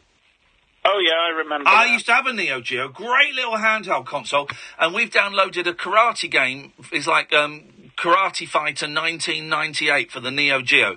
So tomorrow evening, guys, about 9 o'clock, we're going to be streaming that on my YouTube channel. Be there or be very, very square. What you got for us, Jonathan? Well, funny you should mention that console, because there is a UK equivalent of it for the Sinclair Spectrum. Oh, now, okay, there was the Spectrum Vega, which came out about 4 years ago, I'm going to say, maybe 3 years ago. It was made in Luton, and I bought one, and it was a little bit disappointing. And then they were making a handheld one. And it was all crowdfunded, and it was supposed to come out 2 years ago, and it didn't. And then the people that were making it split, and some of the people walked away and said, I can't work with them. And apparently it's coming out in April. Is that the one you're talking about? No, I'm talking about a different project. Oh, go on then. The ZX Spectrum Next. Oh, go on. Tell me more. It's a FPGA-based Sinclair Spectrum with double CPU and HD connection. You're making me really, really horny. Is it out yet, or is it early stages? Well, this is one of my regrets. It was a Kickstarter project. Right. And those who funded it get first dibs. Oh, man. There is, I think, a kit version coming out at some point, but I don't want that. I in hindsight, I do regret not chipping in and getting a fully constructed one. So the dev kit... Oh, no, you can buy one. They're selling them on the website. There's the kit for £119 plus VAT. So it's £142. There's the ZX Spectrum Next computer for £252, or the accelerated computer for the £330. Let's have a little look at that. The fully expanded ZX Spectrum Next, including accelerator board, real-time clock and Wi-Fi, ready for gaming, programming and anything else. Oh, mate, stop phoning up and telling me things that I think I want to buy that I don't want to buy. Oh, it gets worse than that. Go on. Go on.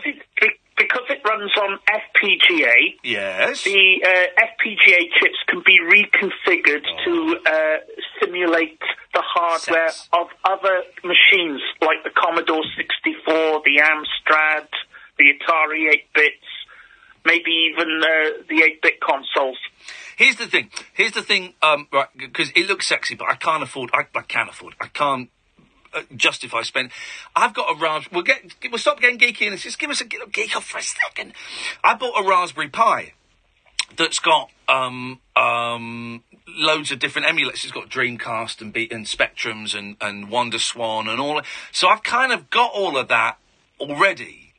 So me going and buying another little geeky thing like that would be... but the problem with Raspberry Pi is that it's not 100% accurate. Oh. Because you're what's the word? Simulating. Emulating. Emulating. Software emulation, whereas FPGAs simulate the electronic currents. Oh, dear God. Jonathan, thank you for that. Let us know when the thing arrives and how it goes. Okay. Good lad. Cheers, mate. Thank you. 0344 499 1000 is the telephone number. Mike! Hello there. Good evening. Hello there, Mike. Good evening. How old are you, Mike? 63 this June. Whoa, what year were you born? 1955. Thank you very much indeed. Well done, Mike. You pass the test. The reason I was on is just to say that I've tuned in over the last few nights. I'm being visually impaired. Oh. I'm enjoying your shows. I totally enjoy them. You keep me company in the evenings, and it's absolutely brilliant. Well, hey, listen, man. Thank you. How did you find us? I've got a DAB radio from the visually impaired, that the blind give us, and I was going around the stations and sound talk radio. So. Hang on a minute, because that's twice you mentioned being visually impaired, and I find that fascinating. So, sorry, did you say that your DAB radio is especially for the visually impaired? This one, yes, because it's got large buttons on there. Oh. And it also tells me what stations I'm listening to. Oh, so if you tune to a station, does it say out loud the name of the station? Yes. Isn't that clever? So good. Yes. I tell you what, my friend Mackenzie got me ages ago. He bought me this watch, because I said I really liked it. I've never got around to wearing it, but it's a piece of art. And you get talking watches, but this is a watch. I'll bring it in. I'll bring it in tomorrow because I'm going home. So it's a big watch, and you've got where the hands would be. You've got like sort of a ball bearing, and so you feel the ball bearing where the ball, and you can kind of pull it, and you can feel where the ball bearing is. And it's I've seen those. Yeah, they're good. Bit trendy. They're very good. Bit trendy. So you've been listening to us, and over the last few nights, and I totally enjoy it. What have you liked? Tell me what you've liked and what you've not liked, and be honest with us, Mike. We can only get better by hearing your honest feedback.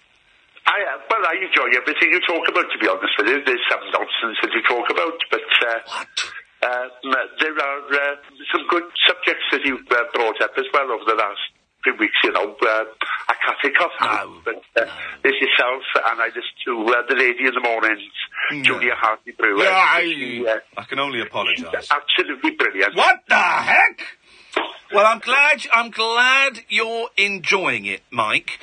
And I'm glad you found us. So spread the word. How bad? Can I ask how bad is your eyesight? What can you see and what can't you see? I can see so far. I have to have a magnifying glass to read small print. Yeah. Like I say, I get help from social services. But as like I say, I can see so far, and then I need help with. I use a simple cane to go out because it doesn't keep me in. I like to get out and about, and I help out on a housing association. Okay. Right, okay, well, this brings me on to my next question. What cartoon animal would you like to sleep with? The lady the one from Lady and the Tramp. He likes a bit of posh. Hey, he's going for Lady. You can recreate that spaghetti scene. Yes. I've forgotten about Lady. She's very posh. Hey, Mike, well, listen, man, I'm glad you found us. We're on, this show is on Monday to Friday, 10 o'clock till 1 o'clock. Spread the word, man. Thank you. And before you go, you were talking about Ray Reardon, and I met Ray Reardon because he was born in the next valley over to where I was born. He was from Tredegar, and I was born in Evervale. Am I right? He was a pool player, wasn't he? He was indeed, yes. Who got got really good at snooker, but but pool was his thing. And you see, because on the snooker he was quite slow, but you saw him playing pool, and boy, he was whacking them balls in. He used to, yes. He was brilliant at snooker because he won it 5 times. All right then. Well, if we're going on the theory that because you were you're both Welsh, you know Ray Reardon. Well, then you must know Terry Griffiths as well, then. No, he's from Llanelli, and I've never met him. I've met 1 or 2 stars in my time, but I've met Val Dunick and the late great Ray Moore, the DJ, and the late Terry Wogan. Have you ever met Sherry Hewson or Amanda Barry? No, I've never met those. Probably best you don't. Mike, thank you for that, mate. We'll speak again soon. I hope so, and thank you very much. Cheers, fella. For the entertainment. Absolute pleasure, mate. Thank you. Now, that's strange. He likes us and Julia Hartley-Brewer. That portion of the Venn diagram is very, very small. He may be the only person in there. You're listening to... we've not said our names. Maybe he thinks she's joking. Maybe he thinks I'm joking. I'm Iain Lee. That's Catherine Boyle. This is the Late Night Alternative. It's only on Talk Radio. You can listen to us on DAB. You can download the app, or you can go online at talkradio.co.uk. Let's have a quick break. Greetings, Earthlings. We come in peace. We wish to communicate with your leader. I'm Howard Hughes. Join me this Sunday night from 10 for a trip into the outer limits. Untwist the lid on Talk Radio's specimen jar of the psychic, the supernatural, and the simply unexplained. The Unexplained with Howard Hughes. Sunday night from 10, Earth time on Talk Radio. The wild man of late night radio. The Late Night Alternative with Iain Lee on Talk Radio. We have ways of making you talk. 03444 99 1000 is the telephone number if you want to give us a call, but only if you're 30 years or over. So I'm good. Just YouTubing banjo. Listen to this. Here we go. Hang on a second.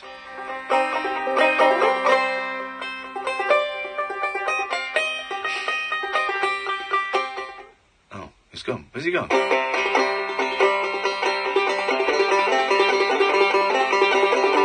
Stay at that.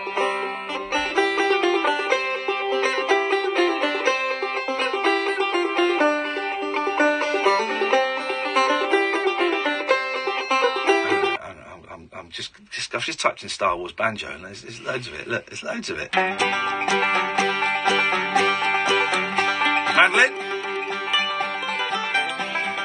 That's not banjo. That's some classy picking, though. I can do that on the mandolin now. I can do that. It's easy.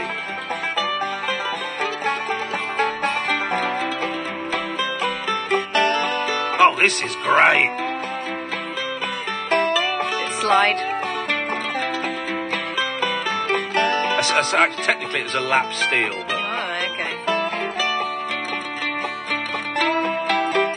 Oh, this is great!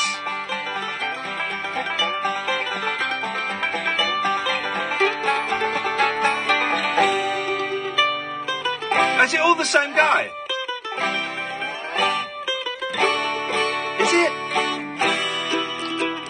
you're the same guy. That wouldn't work.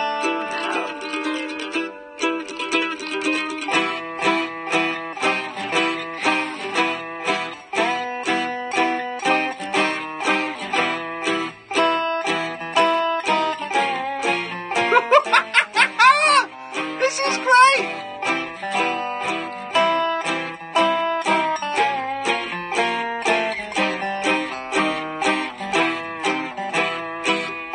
Is it the same guy? They look the same. Actually, it might be. Yeah, it's the same guy in different hats. He's doing an Oldfield. Isn't he?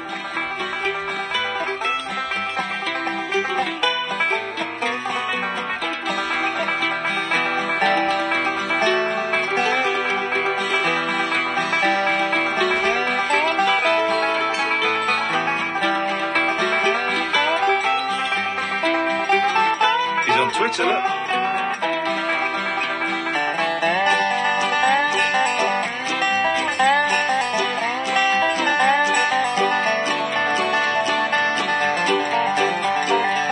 Ah, this is a joy. This is great.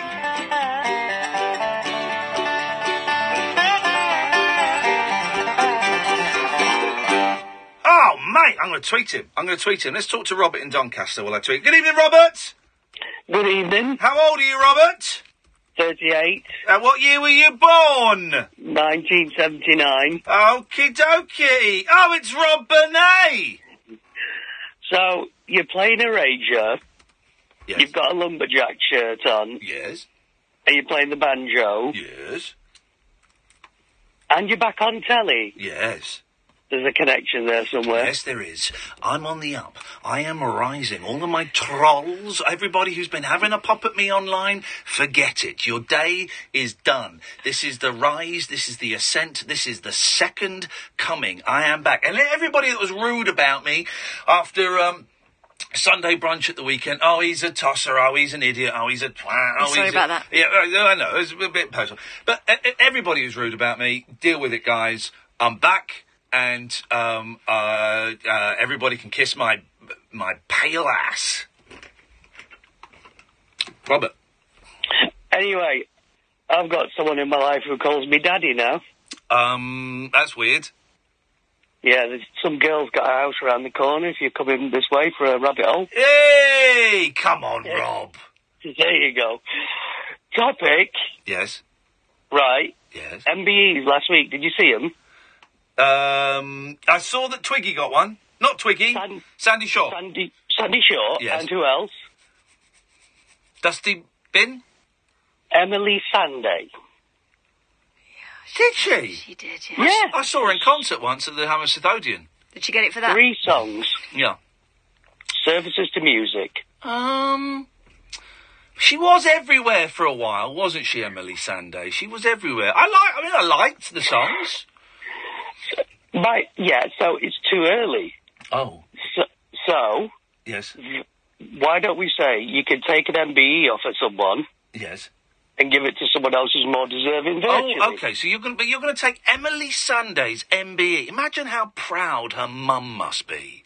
Yes. You can have one in the future. Well, okay. So you're going to. Okay. Who are you going to give Emily Sanday's MBE to? Hadaway. Ooh, it's good. I would give it to Kareem Bailey Ray. What? I like that. I like that song. And she's had a she's a horrible life. She's a really tragic life. And that song is, Girl, put your records on, sing me your favourite song. Tell me there's something about you. I don't like those songs. I know you don't like them because you got really poor taste. Really women poor don't taste. like attractive women who sing songs. That's not true. That is actually pretty not true. Women don't like other women that sing annoying songs, or men that sing annoying songs. Give me one pretty lady who sings a song you like. So many. So many. It's not an answer, though, is it? I don't have to justify myself to you, Robert. Rob, we'll put it out there to the listeners. Thank you very much indeed. It just leaves me to say this. Here we go. Don't you dare. This is what I think it is. Yeah, you know exactly what it is. If it works. I hope it doesn't work. Oh, God. Here we go. 3 little birds sat on my window, and they tell me I don't need to worry. Summer came like cinnamon, so sweet. Little girls double dutching out on the concrete. Maybe sometimes we got it wrong, but it's alright. But it's alright. Nothing seems to change, and it will all stay the same. Ooh, don't you hesitate. You don't know this song, do you? Girl, put your records on. Tell me your favorite song. Just go ahead, let your hair down. Sapphire and faded jeans. I hope you get your dreams. Just go ahead, let your hair down. You're good. Yeah, guys, okay, right, so adverts now. Across the UK, online and on DAB. A new kind of talk radio. We'll get you talking. Right now at Homebase, all Crown 2.5 litre standard coloured emulsion is just 2 for £22. Homebase, always your home, always low prices. In-store only, excludes pure brilliant white and clearance outlets. Have I got PPI? Want to know if you've had PPI? Find out with our free PPI check. We had claimed back PPI in the past, but it turns out there were some lenders we hadn't checked. The service Stanton Fisher provided was absolutely brilliant. We received over £2,500. But the claim deadline is set for August 2019.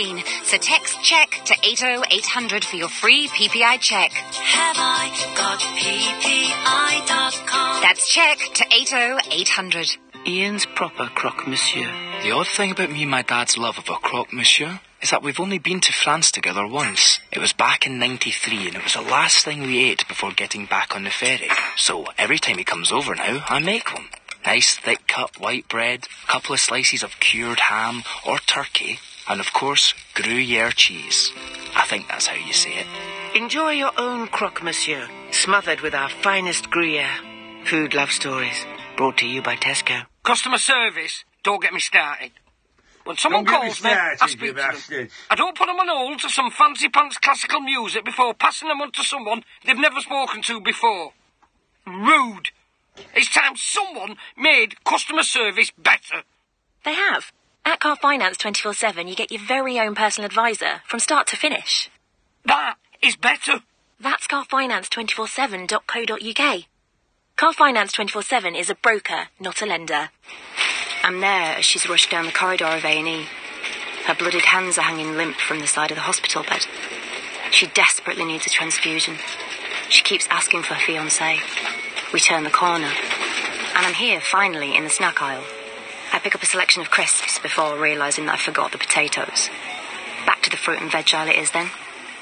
As a blood donor, you can save someone's life while going about yours. Register at blood.co.uk.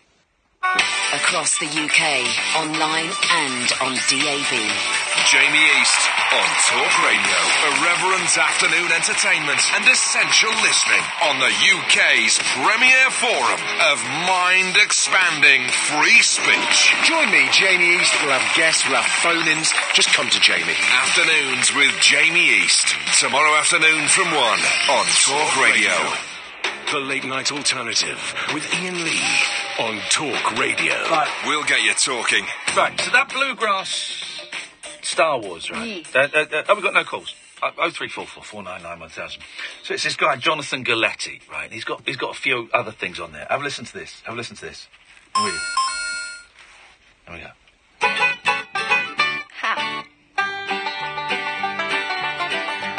It's Bluegrass Mario!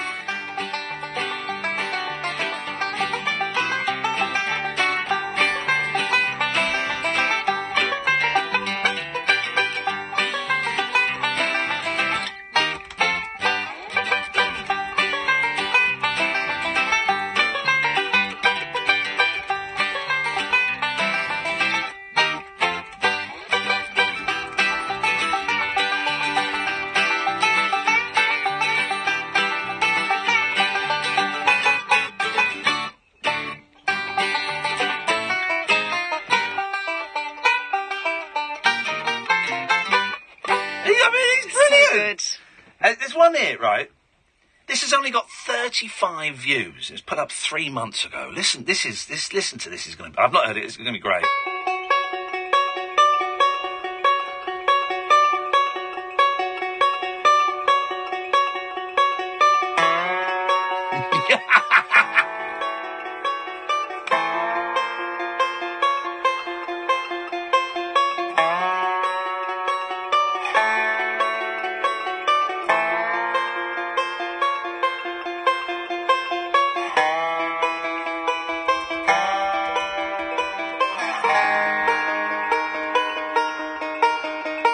He's not got. This one's only got 31 views. So what we're going to do? I'm going to tweet this one, right?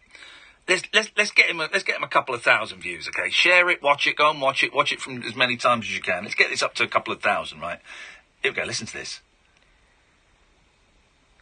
Oh, hang on. This one's got vocals.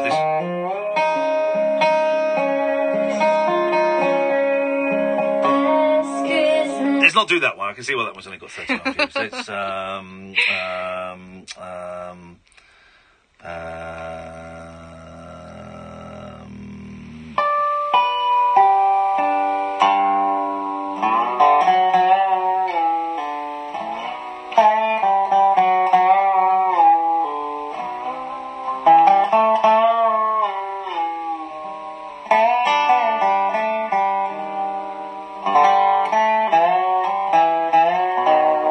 it's a dobro.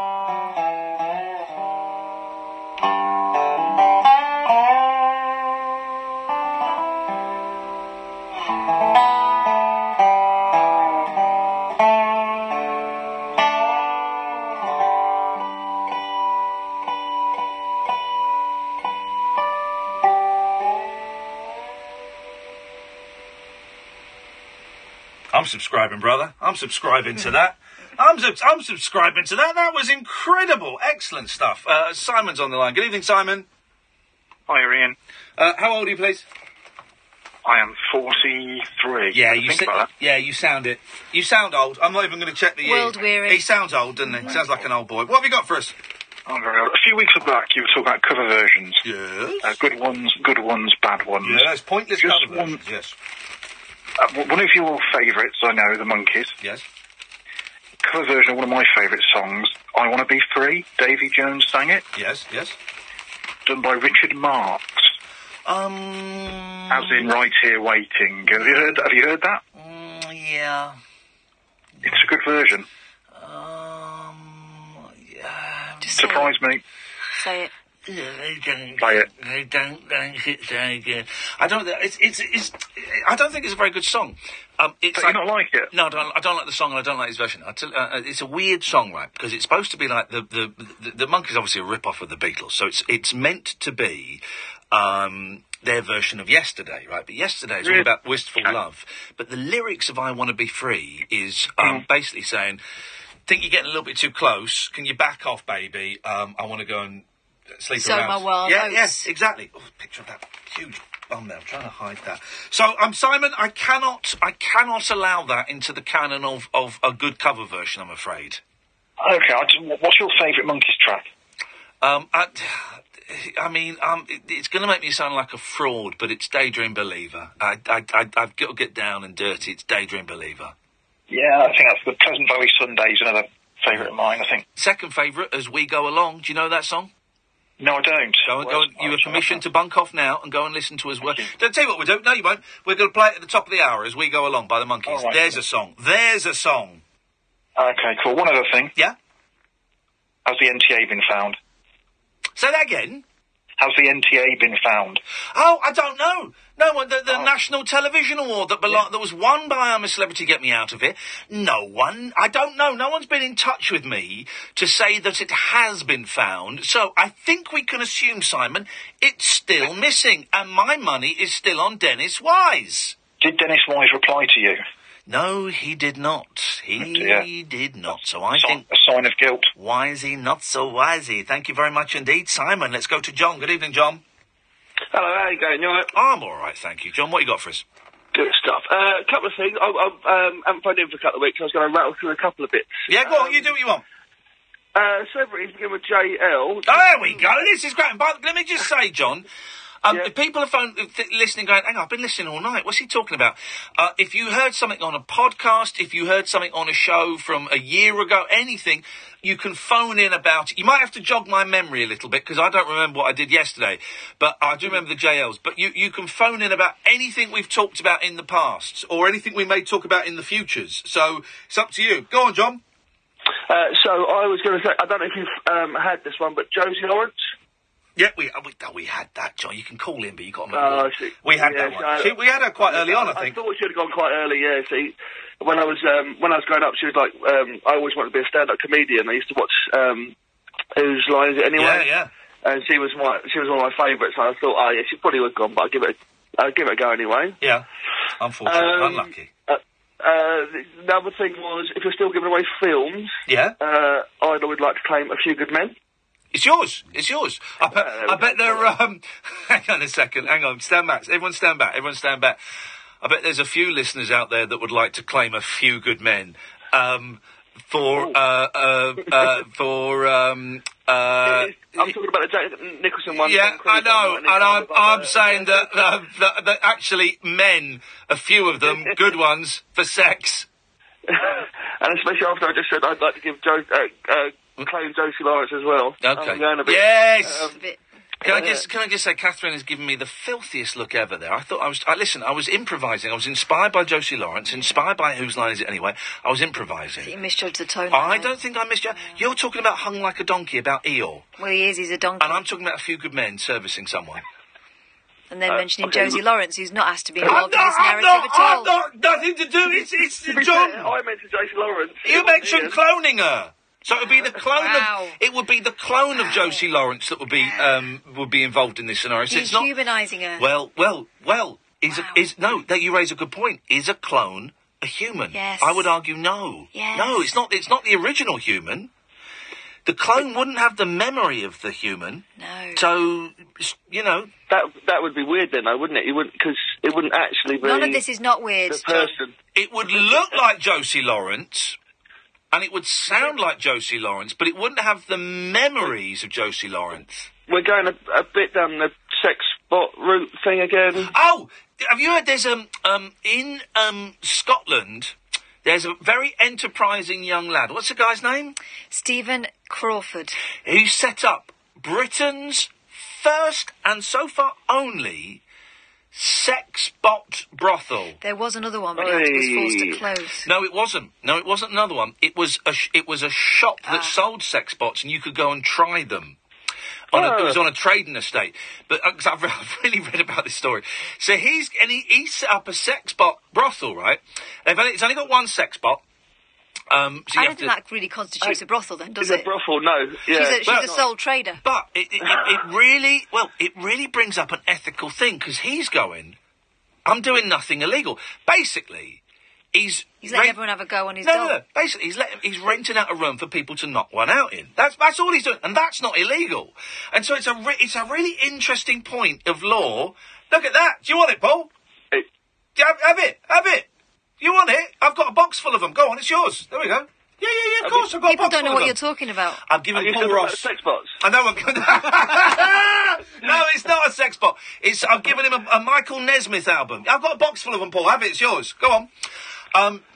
It's me. I wrote that. I made that. No, so he's only got one sex bot, and it's the interesting thing is, not Paul Ross, this fella in Scotland, is it prostitution? Well, it's not, because there's no human being is involved. I suppose it's just renting out a fleshlight, really, isn't it? I suppose. Yeah. Oh yes. But it's not. Oh dear. I mean, I don't know where you go. Literally, I don't know where you go with that. Well, same place as you would with the human. But John, I've got to say, mate, you have lowered the tone of this show. Well, and it was pretty low. I've been trying to do that for a long time, so I'm quite. That's an achievement for me. Pretty low, mate. Pretty low already. Sorry. I can't. Anything else? Can you try and raise the tone?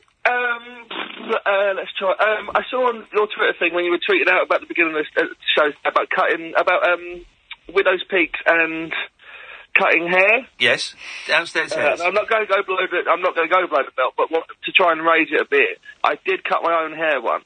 On your head? Yeah. Mate, we're back in. Go on, what happened? So I was at home alone. I must have been about 10 or 11 years old. Probably might have been a bit older, but and I just started experimenting. I was cutting something with the scissors, and I thought, I wonder. I did my hair. That can't be that bad, can it? Cut massive, great big chunk out of my hair. A proper wedge. And thought, what have I done? Yeah. The only thing I could think to do was I got a load of glue. Back on my head. Yes. Back on my head. So I had a great big triangle of hair that was wet and stuck to my forehead. Yeah. When my mum came in and said, what have we been doing? I was like, oh, God, how am I going to get around this? I've been playing football, I'm sweaty. And she said, what, in one spot? Come over, stroked my head, and all this great big chunk of hair just fell off onto the floor. And it was like, alopecia. And then when she found out what you'd done, this was the scene in your, come here, you little so-and-so. And she's trying to grab me and kick me up the backside, and I'm like, no, Mum. Oh, well, you've saved it. If you've ever cut your own hair, then if you've ever cut... Oh, yes, it is. Thank you. It's Peter Talk's birthday today. A man who doesn't like me, I don't think. Anyway, don't like me. I'll see you in a bit, Paul. Come after the news. Come in. John, thank you for that, mate. Cool. Thank you very much. Excellent stuff. Thank you. If you've ever cut... Paul, I'm chatting to Paul Ross through the window. Paul Ross is on 1 o'clock. We should always flag that up. It's a cracking listen. We'll get him in. But we're during that whole call. I'm doing sign language. He's passing me notes. Hey, what a terror! No wonder we keep getting sacked from places, me and Paul, with that kind of behaviour going on. 0344 499 1000. Good evening, Guy. Oh, good evening. Good evening, Guy. How old are you, sir? Hi, Kath. Hiya. I'm 35. Okay. Well, you sound well. Okay. What have you got for us tonight? On the category of famous people, JL, yes. I was listening that night, and I know you never said Jared Leto. You're correct. Because he's not famous? Yeah, he is. Who's Jared Leto? Jared Leto played the Joker in the Suicide Squad film.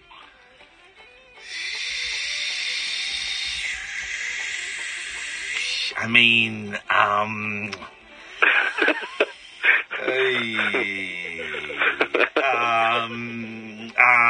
okay. Anything else you called in about? Well, and there's also Babs Bunny. Who's Babs Bunny? Is that Bugs Bunny's girlfriend? Yeah, she was in Space Jam. Oh, yeah, I love Space Jam. So that would be your cartoon animal that you'd have sex with? Yes, but my wife said Scrooge McDuck. Oh, blimey. Not Donald, but Scrooge. Wowzers. Is that your wife giggling hornily in the background?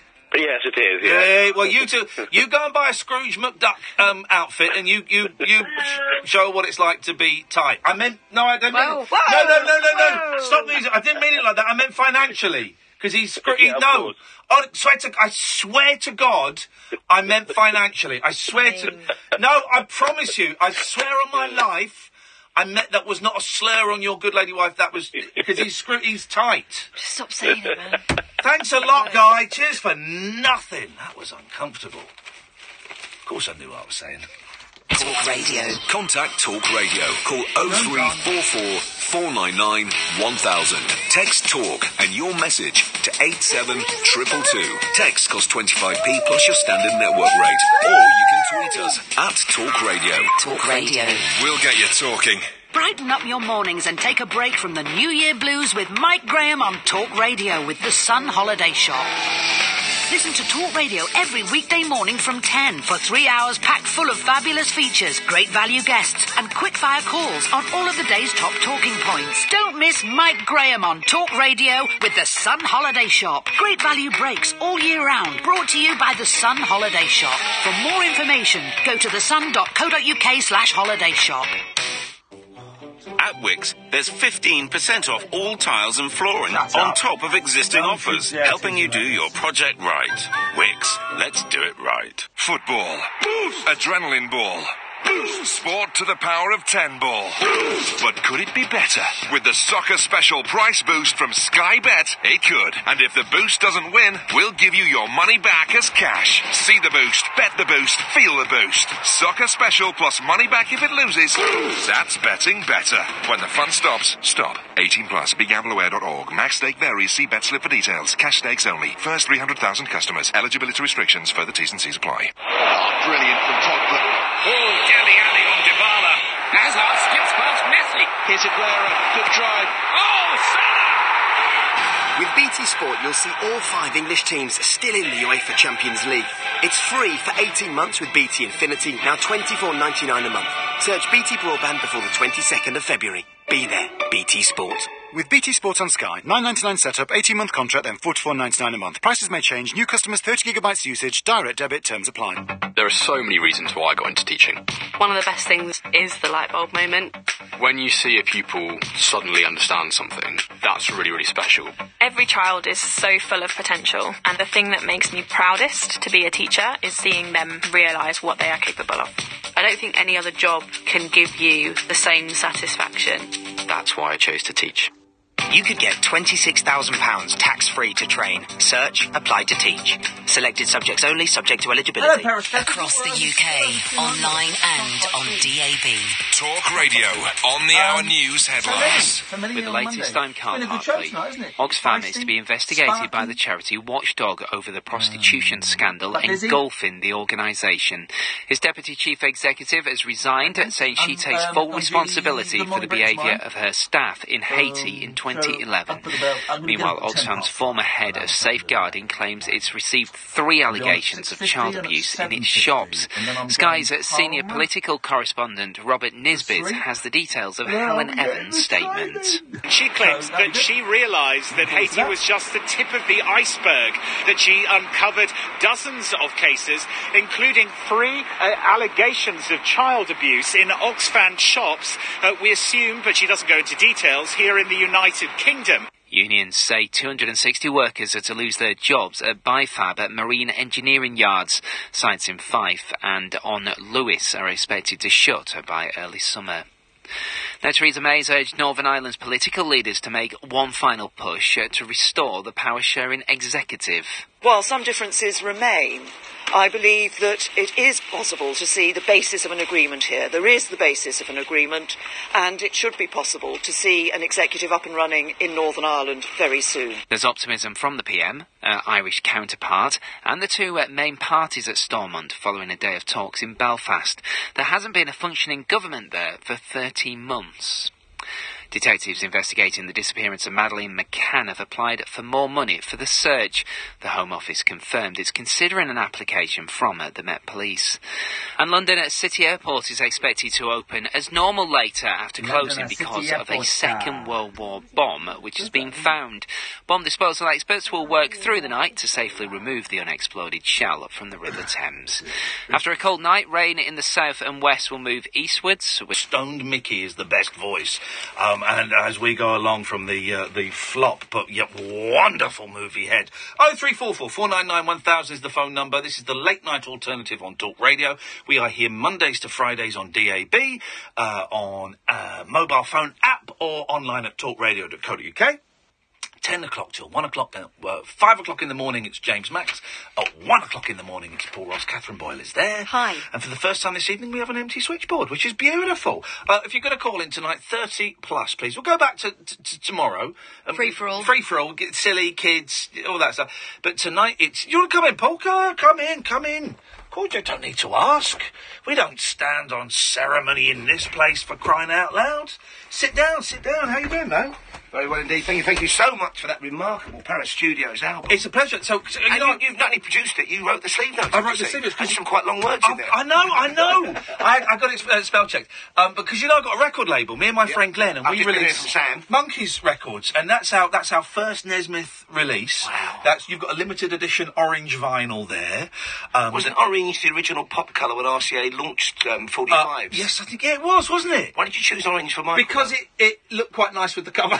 We've done a picture disc, we've done a CD, and we did an orange. I tell you the reason we do multi-formats, right, is because we don't make any money. We throw loads of money into it. But if we have more formats, then people will buy them, which means we get a bit more money, and then all the money we make then goes into the next thing. Can't you do that crowdfunding thing with it? We've not needed to. Okay. We've not needed to yet. We might do, because we're looking at some slightly more expensive stuff. But every penny we make goes into the next one, but we always try and do gatefolds and booklets, and we've got, It is, I may say, a handsome thing you've given me. It's a pleasure. Heavy vinyl. I've got a box in my car. A lovely, car boots beckon. 180 grand. But also, we get, not that one, but the photographer Henry Diltz, who took the cover of the first Crosby, Stills and Nash album and Morrison Hotel, he didn't take that one, but we've got a really good relationship. We'll find a great picture that he's taken. We'll write to him and say, Henry, we've got no money. He'll say, right, and he'll send a dozen photos. I send you a dozen photos. I love you guys. He sends us a dozen photos, and we say, look, we've only got a few $100s, and it would normally cost thousands. He says, just send me what you can afford. Beautiful. So we've got loads. I'll bring some more. What goes around comes around. Yeah, exactly. And you paid it forward, and God bless you. It's a lovely thing. A pleasure. How are you doing, man? You're all right? Not too bad. Kind of day two's always. I'm kind of easing into it by the Tuesday morning show, because Monday's always a bit of a sleep shock over the weekend. I was going to say, it's the first one. So Sunday night, Monday morning. Is that a bit of a shock? Well, it is also. We had a few kind of domestic issues last week. My youngest daughter was hospitalised in Cornwall, where she's doing a degree in fine art, but she's had stomach problems, and her mum went down, and was I going to go down or not? And it's all that kind of. She was in for 3 nights, but God bless. She's all right. She's fine. She's out, thank goodness, eating healthily, and it is that old, almost a cliche, but it still means it's true. God bless the NHS. Oh yeah, I tell you, she was there at an A&E. Was seen within 2 hours. They sent her away and said, if you're bad, come back within 4 hours. They've got her straight in when she went back. Really, yeah. And looked after her amazingly. They took phone calls from me. They did say to me, okay, you're the first one to call. Please let it only be you, and then I can disseminate the knowledge. Right, But they were fantastic. Yeah. So, well, good for them. Yeah. Good for her. Yeah. She's all right. She eating? She is, eating, and she's kind of very keen on. She teaches yoga, and she's a bit of a hustler, but she teaches yoga and loves all that stuff, and is kind of borderline vegan, certainly vegetarian. So borderline vegan. Yeah. What? She loves cheese. That's the thing. That's the stumbling block. See, I think cheese is bacon for vegans, isn't it? And that vegan cheese, there's nothing to it. I've got no problems with vegans. Although Jake Yap gave me some, can we mention Jake? Is he we can mention, we can okay, that's fine. He's not gone chilly kind of 1972. He's not dead. Okay, we're not going to end up like starting airbrushing out the photographs. He gave me some vegan beer. That was lovely. Really? I know you're not a big drinking man. No. I love it, but I was a big drinking man. That was the problem. That's why I'm not a big drinking man anymore. Everyone's got... I was going to say the trots. I don't quite know what the appropriate phrase is, but everyone in your house is... Norovirus. It's not just the trots, it's the other end as well. Yeah. And yet when I had it, very little sympathy from you. Well... Very little sympathy. Maybe somebody listening has a kind of East European surname like Virus and a nan called Nora. Because we once found a Sudoku, a Nigerian woman rang up in a different life. Sudoku called us up. Wouldn't it be lovely to find a Nora virus? No. It's all your fault, Nora. Put it away. You might as well tell us what you got on your show tonight. We're going all over the place today. We are going to Australia. We are going to Haiti for very tragic and sad reasons, of course. We're also talking about the weather, but about the weather that's hitting Australia because it's ferociously hot down there. And they've got the Commonwealth Games on the way. And we're also crossing live to talk about the Winter Olympics. And we've got the sporting update. So, packed full of notes. I was going to ask, I kind of... The Winter Olympics always seem to go under the radar for me. I've not seen any of it. I've seen a bit of the North Koreans doing the cheering squad. The happy clappy thing, but I've not seen any of the actual... I saw the snowboarding yesterday afternoon, and it was hypnotic because... It kind of built in a way that normally the big ski jump, up goes Eddie the Eagle, showing me age, and down he lands. They had this beautiful, aesthetically beautiful course built, and it's like a kind of huge Henry Moore sculpture, and these guys are quite literally, as they take their snowboard in their hand, taking their lives in their hand. Today, the females were out there, terrible blustery winds, bit of controversy. Every one of them at one point landed with a cauliflower bottom. Thankfully, nobody injured, but they're travelling at speeds of something like 90 miles an hour. Certainly for snowboarding, I think it's 70-odd miles an hour. On that Luigi bobsled, I think 90 miles an hour. I tell you first. What's the one? Is it the skeleton where you lie backwards on your own? That's when you do it on your own. I wouldn't mind. I'd like that, and I know that is dangerous, and it's not as easy. There's something creepy about that because you're lying like in a position you assume ready for death. There's a coffin at the end. I could see myself doing that. I bet that's probably the only. You need a big old skeleton though, because a lot of these guys are quite like jockeys, aren't they? When you notice them, they're being interviewed by people of a more average height, and they're always kind of certainly the guys in the bobsleigh team are just teeny tiny. I'd be. Kath, you should ever go. Wow. Polly Pocket a radio. Wow. Can you believe that? Get out of this studio, Paul Ross. We'll see you at 1 o'clock. Thank you, ma'am.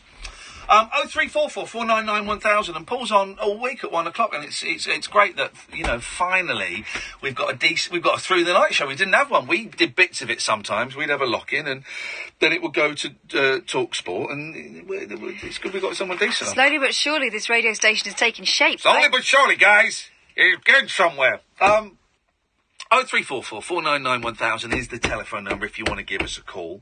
30 and over only, please. We've got no calls lined up, and that's absolutely fine. We can work with that. Oh, now, here we go. Did Howard mention Lord Lucan on his show? Because I listened to Howard. The bit I heard, no. And he was about to go to an astrologer when I switched it off last night. Was that midnight? I don't like astrologers. Absolute rubbish. Absolute guff. Bullshit. I like time travel. I like UFOs. And I like the ghost hunters. There was a ghost hunter on last night as well, a northern one. I think I must have heard a bit of the ghost hunter. And I did wonder whether it was that fella whose pub we went to, because they were talking about... No, the real life one. Sean the Haunted. He's a publican. Sean the Haunted Landlord. No, because they did vigils and stuff, didn't they? Oh, yeah.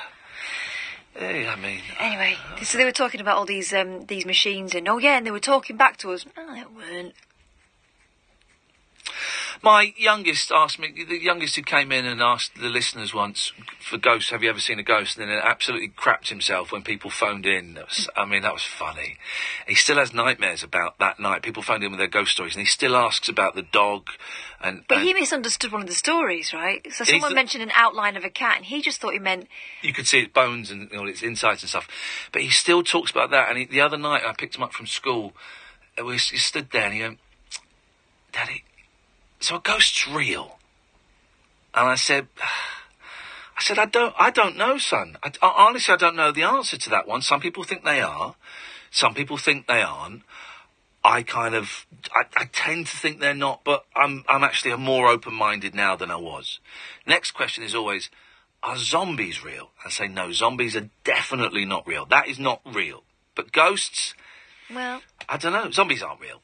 Well... Ghosts aren't real. No. Yeah, you go to Haiti, they do strange... You've been watching too many Scooby-Doos and James Bonds for crying out. No, They don't summon up zombies. They do They're not dead people, but they're people who are under... So they're not dead people? No. They're people on drugs. They won't eat your brains. They're people on drugs. Well, yeah. Yes, people on drugs. So they're not zombies. No, zombies don't exist. People on drugs exist. I'll say to the 6-year-old next time, no, you're right. Zombies don't exist, but people on drugs do, and they might kill you. They'll probably disembowel you. What does disembowel mean? Because when they get a knife... And you wonder why he has nightmares? Yes. Well, no, I know why he has nightmares. It's because when he's asleep, I go and whisper horrible things in his ears. 0344 499 1000. Please give us a call. Otherwise, the next 45 minutes is this kind of rubbish. My uncle did that once. What? Well, we couldn't work out why my cousin... I was going to a break. I was all set for a break then. Oh. Thanks very much. Talk Radio. Dial up. Some dialogue. Talk Radio. We'll get you talking. Conam runs Holy Cow Home, an interiors store that sells unique handmade and fair trade furnishings. When I first started my business, it was key for me to be able to take payments in different forms, and that's where Sage came along and helped me put something together. Accounting, payroll and payments. Sage Business Cloud takes care of it all. Get started today and see what Sage can do for you. With Sage, it's easy to take payments both in my store and online. Visit sage.com/get started. Be Sage. Build on. As a kid, it was football or I weren't interested. Didn't bode well for my grades. And when my trials went in the way of my GCSEs, I was lost. But then I found the Navy, who showed me that teams aren't always made of 11. And there's more than one type of goal. It opened my eyes to more opportunities. I still play football weekly, but there's far more to my game now. I'm Nathan, born in London, made in the Royal Navy. Start your journey. Search Made in the Royal Navy. At At Wickes, there's 15% off all tiles and flooring on top of existing offers, helping you do your project right. Wickes, let's do it right. Shut the door on routine. Start something new. Power your adventure and unmap your life with the Jeep Renegade from £189 a month. With 5-star Euro NCAP safety rating, touchscreen, Bluetooth, sat-nav and legendary Jeep capability. Visit jeep.co.uk to begin your journey today. Personal contract hire. Jeep Renegade 1.4 longitude manual. Initial rental of £1,134. 48-month term, 8,000 miles per annum until March 31st, 2018. Subject to status. Leases. The Late Night Alternative with Iain Lee on talkRADIO.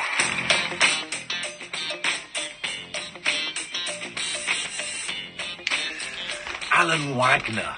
Find him on Facebook. Find him on Twitter. Alan Wagner. He's a genius. He's the guy that does those posters. Remember a couple of months ago, we saw these posters that were kind of doing the rounds, and people going, is it real? I'll come and bathe in milk and I'll take pictures of you. Yeah. And he does all these different posters, and he makes little short films. He's a genius. He's an actual genius. I tried to get him on the show, and I almost tempted him, and then he ran away. But that doesn't matter. That is not important. Alan Wagner on Twitter and on Facebook, and it really is just a joy. Absolute joy to see someone having so much fun creating stuff. I was going to tell you about the spooky moment. Oh yeah, go on. Yeah. Couldn't work out why my little cousin wouldn't go to sleep in his bedroom. Hang on a minute. We need to let me get some spooky spooky music here. Come on. Because we're going to do it. We're going to do it properly.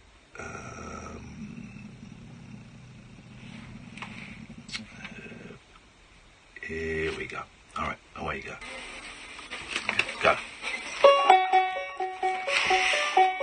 Couldn't work out why my little cousin wouldn't go to sleep in his bedroom. He just had it all refitted and everything. It seemed like it was made for him, you know. Football duvet and all that gubbins that little boys like. Yeah. Wouldn't go in there. He'd get him to the door frame and he wouldn't want to go in there, as if the floor was made of hot lava. Yeah. Anyway, after a few weeks of this, my auntie said to her husband, I said, I just don't know what's going on with him. He's terrified in there, and when he goes in there, he's burbling about the man. There's the man. She started to wonder whether the man was some sort of supernatural being. Yeah. And then my uncle confessed that he'd been talking down the baby monitor to him, going, go to bed, I can see you. Wowzers, there we go.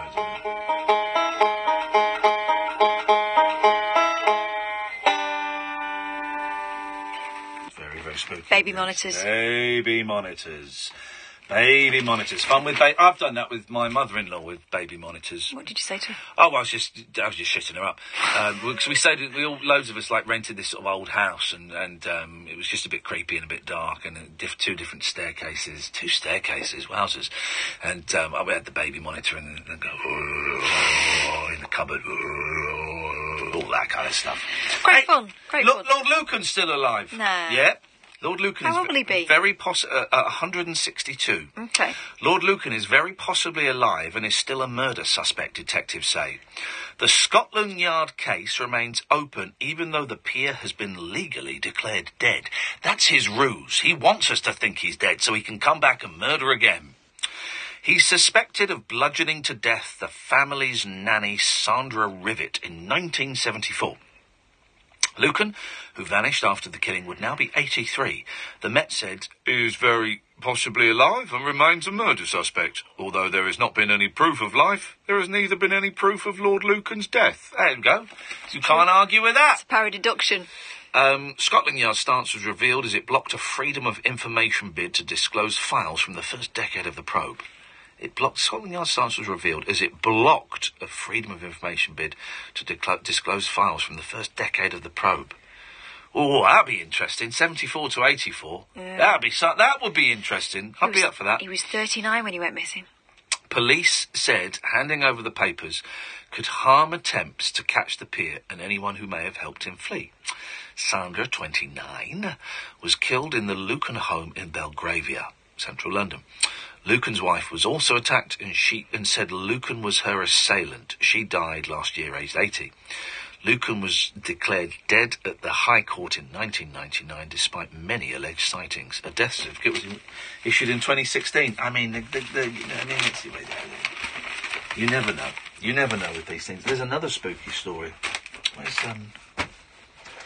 finding this woman's arse? Very distracting. Who is she? Let's see who she is. Demi Rose Morby gets the bum's brush. Okay. On a sunshine break. The Brit model, 22, had mud slapped over her rear by a pal on Cape Verde. Instagram star, Demi Rose, donned a skimpy string bikini for the exfoliating session at a dormant volcano. Demi Rose from Birmingham was on holiday without her new boyfriend, US DJ Chris Martinez. So that's who that is. That's the story I want. It's right next to her backside. That's why I opened that. Right. So here we go. Listen to this. Now this is proper. Pieces of metal said to be from a UFO crash in Britain in 1957 have been found in a museum store. Guessing that doesn't mean the gift shop. That means like in storage. An official at the British Museum in London alerted X-Files expert Dr. David Clarke to mysterious bits of wreckage which had been kept in a cigarette tin for decades. They were part of a 17-inch metal disc found on Silpho Moor, North Yorkshire, with marks like those on the Roswell UFO find in America. Well, what did they find in... They didn't find anything in Roswell. I thought that was all smoke and mirrors, wasn't it? Inside was a book of thin copper sheets. Here we go. Inside was a book of thin copper sheets with a 2,000-word message in an unknown language. Now we're talking. Skeptics said it was all a hoax made from a hot water cylinder. Oh. But the shell was radiation-proof and its copper parts were of unusually high purity. So the aliens are using unusually highly purely copper. Dr. Clarke of Sheffield Hallam University said, "It's incredible the pieces have been..." Wow. Where's he from? I saw it coming. I thought, I'm not going to do a voice. I thought, I've got to do a voice. And then that came out. It's incredible. No. Right. Run up again. Dr. Clarke of Sheffield Hallam University said, "It's incredible that pieces have been sitting in a museum archive." No, it's been for more than half a century. I do believe in there has to be life. There has to be life out there. Well, of course. There has to be. It's a mathematical... Well, you say of course, but some people don't buy it. Some people don't dig that, but it's a mathematical... It's more likely that there is than there isn't. Well, yeah, but you say that, and that's obvious. Yep. But there are many people that don't believe that. I don't believe that. No, but stop being a prig. A prig? Yeah. Do you know what a prig is? Not yes, really, no. Yes, I do. Yes, I do know. No. Google it. And see if I've used... Google it. No, you Google it and see if I've used prig in the right context. I think you'll find I have. Okay. It's so distracting, that girl's bottom.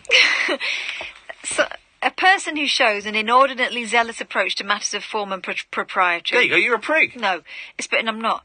Especially when the prig has the ability to show superior knowledge to those who do not know the protocol in question. No, wrong. Yeah, you're being priggish now. You're a prig. But it's true. But some people don't. Mathematically, there has to be life somewhere else. There has to be. Now, the chances of us finding it, they're slim. But I met a proper astronaut on Sunday, an actual woman who has been to space and has been on the International Space Station. Mm. And then she was asking, right. She'd been on the space station. And she was then saying, "What do you do?" And I said, I host a radio show. It's on Sunday brunch, in the green room. I host a radio show. And recently I was on a silly reality show called I'm a Celebrity. She goes, "Oh, what did you do in that?"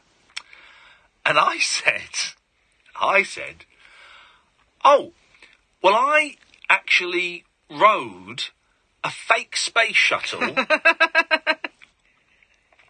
as soon as I said that, I thought, just why are you doing this? But I had to commit. You're going to do it. I had to commit, and I said, I actually rode a fake balsa wood space shuttle, and had to get stars from it, and there were ants all over it and stuff. And then I had to step onto a balsa wood International Space Station and collect stars. And she's just sat there going, okay. And I just thought, man, this woman's actually been in space. How many people have been in space? It's a good question, isn't it? Good question, that. 35. What are you talking about? On the space shuttle, they'd have about a dozen people on, and the space shuttle went up loads of times. And it's not even including the cosmonauts and the old Chinese. Tell me then, why are you asking me it's rhetorical questions? No, it's not rhetorical. Designed to make me look foolish. No, it's not rhetorical. I'd like you to give me... I did, and then you laughed in my face. That was you literally laughed in my face. That was a stupid idea. I'm going to ask you again. How many people have been up in space? 135. Right, why are you just being John? Hello, John? Hello, Ian? Don't Google it, Catherine. Just close that for a minute. Hey, I know. Close it. Trap my fingers. How old are you, John? You're talking to me, Ian. Is your name John? Mine isn't. Yes, it is, I don't see anybody else here called John. Well, I'm a little bit older than 30. How many people have been in space? From Earth? Ooh, about 6 or something, isn't it? What? 6? About 6 or 7. Hang on a minute. 4 went up to the moon the first time. Apparently. So that's 4. You got 4. Yeah. So 6 is reasonable. No, 6 is miles off. I'm going to tell you the number of people that have been up in space, and I think I've got this right. You can Google it after I've said it. 504. Gosh. Google it just to make sure. Yeah, 504. But you're all now you're idiots, you two, because you're thinking, oh, that's a lot. Well, it's not a lot. It's not many at all. Anyway, well, John. I remember the first one that went up. Go on, who was the first one? Yuri Gagarin. Yuri Gagarin. Was a dog went up before him, wasn't it? What was the dog called? Do you remember? Petra. I can't remember. I'm asking him a question. It wasn't Petra. No, it wasn't Petra. Petra was Blue Peter. It was it was Yahtzee or something, wasn't it? It was No. I can see it. I've been to the science. He never came back, did he? No. They didn't teach it how to land. They only taught it how to press the red button for takeoff. He couldn't get to grips with the thing. Yeah, I do like her actually, but I can't remember her name. John, what did you call him for? Well, you were talking about ghostly stuff. Yeah. You might remember I've spoken to you the last couple of weeks about 2 or 3 times. I'd just like to tell you this story about when my son died. Oh, yeah. He died on the 31st of December. Yeah. But he sent away for a present for his daughter's boyfriend for Christmas, for a Christmas present. Yeah. Just a silly thing. Yeah. And the day after he died, because it never turned up, something got put through the letterbox and we just heard some chatter and thing that sounded like, the laughing policeman. Yes, I do. One of the most... if you really want to scare a 6-year-old, play them the laughing policeman. I remember listening to it as a child and being terrified by it. Well, it was one of these things like, these, like a fake, what do you call these things, is it the little bags, the little bags that laugh? No, the traffic things, when you have in your car, you have the sat-nav. Oh, yeah. And it has fake voices on. Oh, yeah. So it was just a toy one of them, what he had sent him. Yeah. Ordered for him, but it only had turned up the day after he died, And he has another one. Yeah. Now let me put my skeptic's hat on. That doesn't mean that it was a ghostly presence. It just means that the Royal Mail is rubbish. That's fine, aye. Right, that's absolutely right. Yeah. But at the same time, I'll tell you now, the day after he died, I'm a smoker, and I always go out to the back door for a smoke. Classy. And I live on a council house estate. Yeah. and there's not many trees around, but the next door's got a couple of trees. And bearing this in mind, it's like January. Yeah. There was a squirrel up the tree. Obviously, no leaves and stuff up there. Yeah. Just a bare tree in the rain, and it sat up there for 2 days solid. Wow. So whether somebody chased it up there and it was frightened to come down, I don't know. And here's another one. Well, hang on a minute. Let's go there. What did you draw from your experience of seeing that squirrel up a tree for 2 days? I thought somebody was watching. And you thought it was your boy? Not necessarily. Could have been somebody else close to me. Okay. And was it comforting to feel that, or was it eerie? Yes. It was comforting. No. Well, a little bit of both, but it was comforting to me. Beautiful. Then, and that's I can't argue with that. Then that's wonderful. Go on. What was the other one? I've got 2 more. Yeah, go on. Let's have it. Well, I've only got, like I heard you earlier on last week saying like you've only got 3 friends. Yes. And I've got about 4. Were close to me, but there was only 2 that I could call on at that sad time to me. Yeah. And I went, like, one of them came to me and took us for a walk down the riverside where we used to play when we were kids. Yeah. And we're talking about different things and stuff. And we walked along the riverside, but we had to come back along the roadside, back to the car. Yeah. And my friend was telling us about when his mother died. Seriously, this is... You might not believe this, but he was telling us about his uncle who he'd never met. He came to visit at the time she was dying.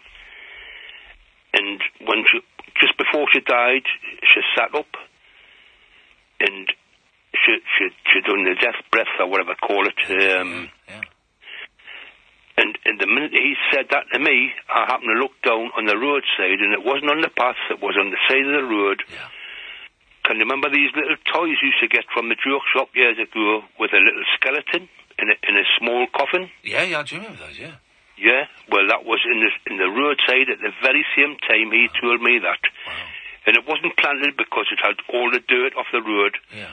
And I just looked at it, and I looked at him, and I pointed at him. And we both said we'll not see anything. I said, what a coincidence. And as soon as he got in the house, he told his wife. Yeah. And as soon as I got in the house, I told my wife. Wow. You're not going to tell anybody. Yeah. But anyway, there's another one. Yeah, go on. At the time of the funeral, we had a wake in the near side club. Yeah. And one have letter drawers. Like a lottery thing every Saturday or every Sunday in the club. Oh yeah, I was going to say I've never been where they've had a lottery at a wake before. No. Right. No. They haven't had that, but it was at Working Men's Club that I already previously had that on the day. Yeah. Do you know? Yeah. And my son's nickname, more or less every letter was there except for one.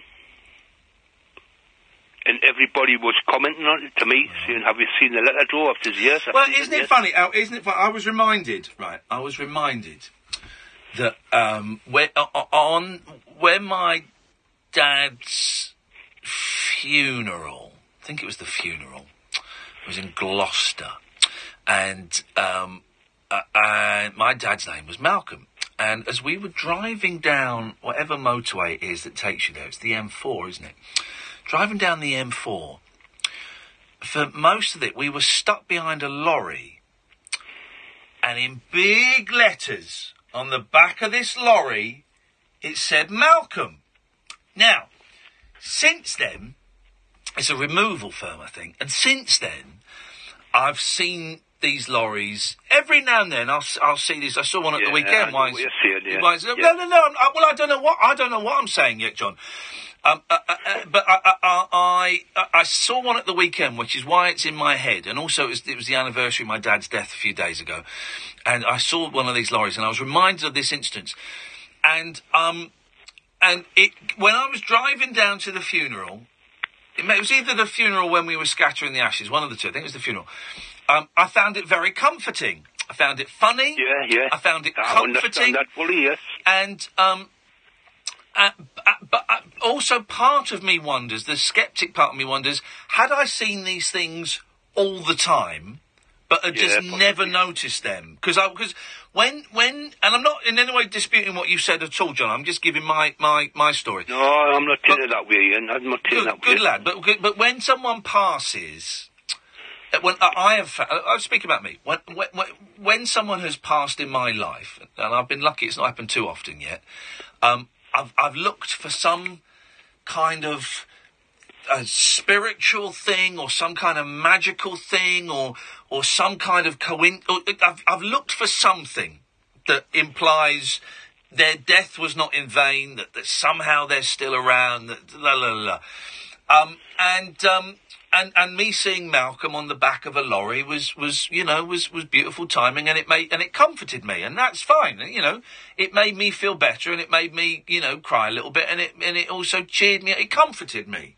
So yeah, well, I'm happy with that. I told you about, Ian. Yeah. When we got into the car on the funeral day, I said to my family, "Remember the things, and that'll get us through," and it did. Yeah. So whatever. Whatever you take from that, that's the thing. But the nickname thing came afterwards. Yeah. There was something else, but the minute I can't remember. Well, I did a couple of seconds ago. But when I was listening to your story, so it went out of my mind. But it's you do find comfort in things, but I don't know if it's all coincidence or not, but, that's my story anyway. As long as you find it comforting, brother, that's all that matters. John, it's always nice to talk to you, mate. Thanks for calling. Great, Ian. Thank you. See you later on. I like him. I like him. He's a nice guy, and he's got a lot of wisdom in him. I'm not going to knock someone for spotting things that were comforting. Who knows? Who knows what's going on in the world? We've got another 20 minutes before Paul Ross. We've got an empty switchboard, and it's I like it when we get an hour like this, where it's just kind of laid back, and we just talk about whatever comes to our mind, and sometimes the conversation goes nowhere, and sometimes, like that with John, it does go somewhere. So you can call in about anything, stuff we've talked about, stuff that we haven't talked about. 0344 499 1000 is the telephone number. This is the Late Night Alternative. I'm Iain Lee on Talk Radio. Across the UK, online and on DAB. Talk Radio. We have ways of making you talk. Still haven't signed up to Selco Predictor? Why not? What a chance! What a goal! There's a million good reasons why you should. Sign up now at selcobw.com/predictor and use your footballing foresight for the chance to become a millionaire. £1 million. Plus, in January, win a state-of-the-art fitness bundle with Bose over-ear headphones and Fitbit Charge 2 wristband. The Selco Predictor. Download the Selco app now or sign up for free at selcobw.com/predictor. Football. Adrenaline ball. Sport to the power of 10 ball. But could it be better? With the Soccer Special Price Boost from Sky Bet, it could. And if the boost doesn't win, we'll give you your money back as cash. See the boost, bet the boost, feel the boost. Soccer Special plus money back if it loses. That's betting better. When the fun stops, stop. 18 plus. BeGambleAware.org. Max stake varies. See bet slip for details. Cash stakes only. First 300,000 customers. Eligibility restrictions. Further T's and C's apply. I think the job of being a teacher is so rewarding in so many ways. The connection between you and the whole class, that's still unbeatable. When my pupils are successful, it feels incredible. I think the greatest thing for me is seeing the pupils that I teach love the subject as much as I do. I don't think there's any other job where you get the same satisfaction. Take your hat, mate. That's why I chose to teach. One of the nicest things. You could get £26,000 tax-free to train. Search, apply to teach. Selected subjects only, subject to eligibility. Across the UK, online and on DAB. The incredible new sound of Talk Radio. The No Nonsense Breakfast with Julia Hartley-Brewer. The biggest breaking news stories, headline-grabbing guests, and razor-sharp opinion. Join me, Julia Hartley-Brewer, when I'll be turning up the heat every morning from 6:30 with an essential mix of straight-talking debate, heavyweight political guests, and fearless comedy. Waking up the nation with a brand new breakfast conversation. The No Nonsense Breakfast with Julia Hartley-Brewer. This morning from 6:30 on Talk Radio. No rules nocturnal nattering for nightbirds, nurses, and Nosferatu. Ah, right, cool. The Late Night Alternative with Iain Lee on Talk Radio. Someone sent me this. This sounds like fun. Let's have a little click and let's have a listen. Here we go. It's a harp.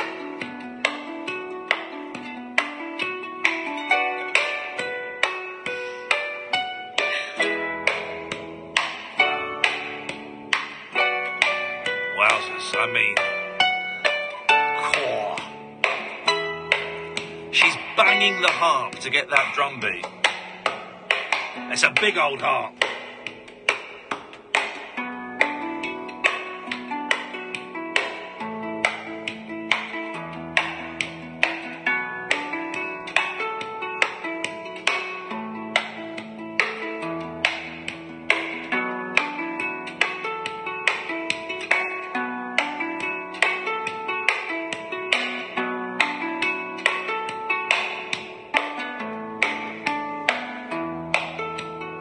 That's great, isn't it? So good. I remember years ago when I used to run a variety night, sort of once a month, and we had a harpist come in, and she played like Nirvana and things, a big old harp.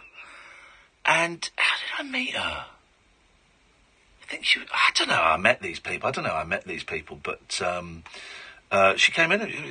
The harp is the harp is such an old-fashioned instrument. It's basically a piano, but without keys, isn't it? Mm-hmm. That's what a piano is that, and it's got hammers banging on it because you use the keys. This is Amy Turk was her name, the young lady we heard there. This is her Patreon page. Patreon's great. It's his website.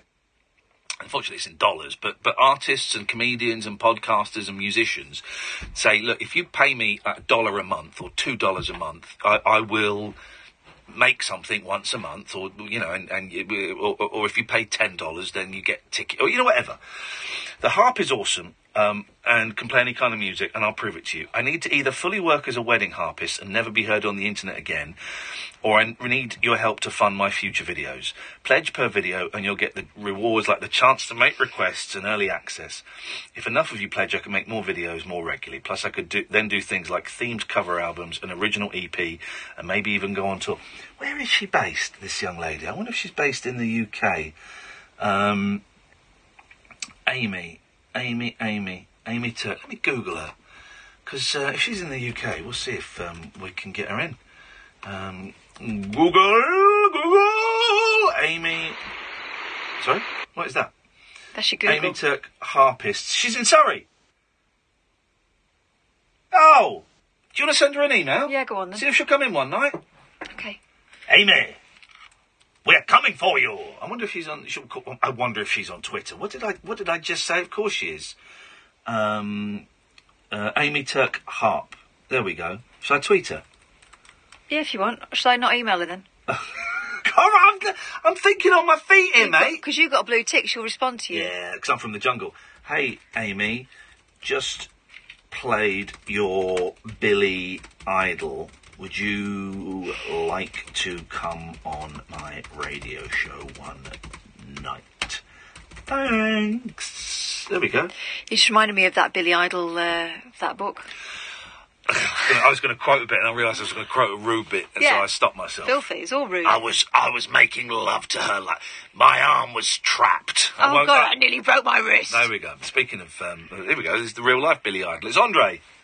Hi, and I don't harp on anyway, but what I was going to say. You're not sorry. That's the point. Well, I'm not harping on, but listen, I was born in a leap year, yeah. Oh, okay. I'm just wondering if I'm still old enough. I'm only 25. I was born in the leap year. Yeah, okay. Thank you very much. I was born in 1982. Oh, okay, all right. You weren't born in... Right? Hang on a minute. You're not younger than me by 9 years. Listen, right, if I was born in 1982, after 5 years... We get the joke. Leap year's every 4 years. Just have to land on the show, shouldn't I? Okay. But you're about 50. Oh, God, don't insult me. You're not... how old are you really? Well, I'm quite old, a bit younger than you. Shut up, you are not younger than... You are not younger than me. Listen, right, well, once upon a time, right? Yeah. Going back, I went into the shop, bought a few beers, as you do. As you do. And then I went up the pub, yeah? Yeah. I had a few on my way. And then I come out of the pub and I just like sort of... I seem to have fallen on the floor a little bit, yeah? Okay, yes. And I spewed up, and it was all rolling down the Green Hill. This is really... What? Mm-hmm. And then I felt... I went up and I was looking down on myself. All right. And that's my, confession of nearly losing your blooming... Nearly ending my account. Okay. That's your confession of nearly losing your blooming, nearly ending your account. Losing your lunch. Hey, right, Andre, I've had a great idea. I'm going to cut you off. So I found this show, right, because we've been watching the Tim Heidecker stuff, right? Yes. And there's the GoPro show with Tim and Eric. It's really funny. And on Amazon Prime. And it recommends stuff. And it recommended all these weird comedies, right? And I started them and didn't like them. I started about a dozen. And I saw one. And I really liked the idea. I didn't think it was that funny, but if it was presented as performance art instead of comedy, I'd have dug it, right? And what it was there was a program on MTV, so it was American, but they had this show over here. Dave Berry used to host it, called, I don't remember what it's called, 3 Letters. Anyway, and it was basically a video show, so you'd have, the English version was Dave Berry hosting it. I was on it once, bizarrely, and he'd have, he'd say, God, I'm trying to think of something contemporary and I can't. So he would bring out a pop group and there was an audience there and it was all standing. So what are you guys up to at the moment? And the girls screaming, right? But in America, it would be bigger and more so. So what this show was, it was recreating this MTV show, but with comedians quoting the bands. Right. So you would say, so it was 98 Degrees was the band. So the host would say, right, we've got 98 Degrees coming out. So these 4 guys, these actors would come out. And they would just quote what the band had said on the original show. Now, it wasn't particularly funny, but I thought it was really interesting. And if it had been done as performance art, it would be quite good. And I'm thinking we do the same thing with Andre's calls. If we just have someone reading out Andre's calls, performance art. Yeah. Who's that? We've lost you. You've gone. No. You're fading. You're fading. I'm not fading. You're fading a bit. No, that's me doing Andre. Okay. Who's that? Evening, Jake. Oh, well, pal. Listen, do you know what I could just eat? Yeah? Go on then. Macaroni cheese. Fantastic. Okay, thanks very much indeed. Oh, by the way, big up to the Brexit boys, as always. We love those guys. I could do a macaroni cheese, actually. I nearly bought a macaroni cheese the other day, but I bought meatballs instead. That's kind of the way I roll. That's a good story. That's the way I roll, guys. That's the way I roll. 03444 999 1000 is the telephone number if you want to give us a call. You're more than welcome to. What is this? We've not really got many stories in the papers today. They're a little bit light. What's this one I've written down? What is this one I've written down? No. Oh, here we go. Here we go. Listen to this sad case. A corner shop owner, known as Granville, is still open all hours after 45 years because no one will take on his 80-hour week. I bet it's because he's a tightwad. Paul Broadbent, 62, only closes on Christmas Day, works 7 a.m. till 9 p.m, and has had no holiday since his 20s. He admits, I never watched Open All Hours, I was working too much. Now I'm seeing the repeats, but life in my shop is harder. You never see them break sweat. Bachelor Paul... Oh, this is actually quite a tragic story. Yeah. Bachelor Paul started work at his family store at 17 on the day he finished school. He helped Dad Herbert to run it for nearly 30 years. Oh, look, it says here, there's a picture of him, and it says, no holiday, tired Paul. And they became known as Arkwright and Granville. When his dad died in 2000... Oh, this is sad. Paul continued alone. He said, I open all the hours I can for my customers. I've had a good life, but it's all been after 9 p.m, and at times it's been lonely with no wife and kids. I don't even have a computer or a mobile, as I'm here 14 hours a day. Paul has tried for 2 years to sell the shop in Liversedge, West Yorkshire, opened in 1934 by his grandparents Fred and Winifred Lucas. But he said people don't like the 8-hour week, they can't see the benefits. Well, if they were to buy it, they wouldn't do it the same hours as him, would they? I mean, it's what we would call, what my dad would call a toot shop. Outside there's footballs and burners and stuff and pet food and... Oh, that's do you know what it strikes me? Yeah. That's become his thing. Yeah. He doesn't really want to give it up, because what else would he do? Yeah, when that ends, he'd be at a loss there, wouldn't he? That would be... He's kind of a happy martyr. Well, yeah. It's a shame, though, isn't it? It's quite sad, that story. Let's go to Jim. Good evening, Jim. Good evening. Good evening, Jim. What have you got for us tonight? Just caught you on YouTube. Has anyone mentioned Thundercats? Go on, mention them. Thundercats? What, all of them? You do all of them? Well, as long as they're all of age, then yes. You've got some standards. Well done you. Okay. There was a sexy one, because my friend Chitara, my friend Wayne Shaler had a crush on her, proper crush on her. Yeah. She was quite saucy, wasn't she? Yeah, he's gone. He's put the phone down. There's nothing more to say. No, I think he's off to have a macaroni cheese with his pal. Why the hell not? I'm on GMTV. Good Morning Britain tomorrow. So it's going to be the old 3-hour sleep trick tonight, and I'm hungry. But there's I'm going to raid the minibar when I get into that hotel room. I'm going to have an £8 small packet of Pringles. That's what I'm having. Here's the thing, guys. Right, when you use the minibar, but you check out before they've checked it, they can't bill you for it. They can't bill you for it once you've gone. Because what they do is when the cleaner goes in, they refill it. But I check out tomorrow. I'm at 5:15. I'm up and I'm out to Good Morning Britain. I'm not going back to the hotel. So I can either do a dirty protest like I did in Pakistan, or I can steal from the minibar.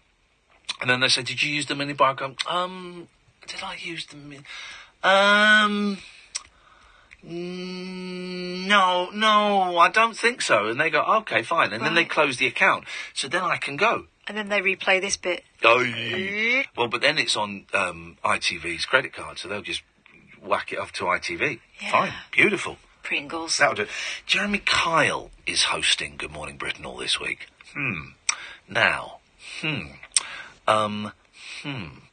I have thoughts on Jeremy Kyle that I won't be sharing with him, because that would be inappropriate, and I'll be making the most of it. I won't be looking in his eyes, because I think he's got the power to suck you off with his eyes, suck the soul out of your body with his eyes. So yeah, I'm going to be careful around that. Yeah, do that. I think that's the thing.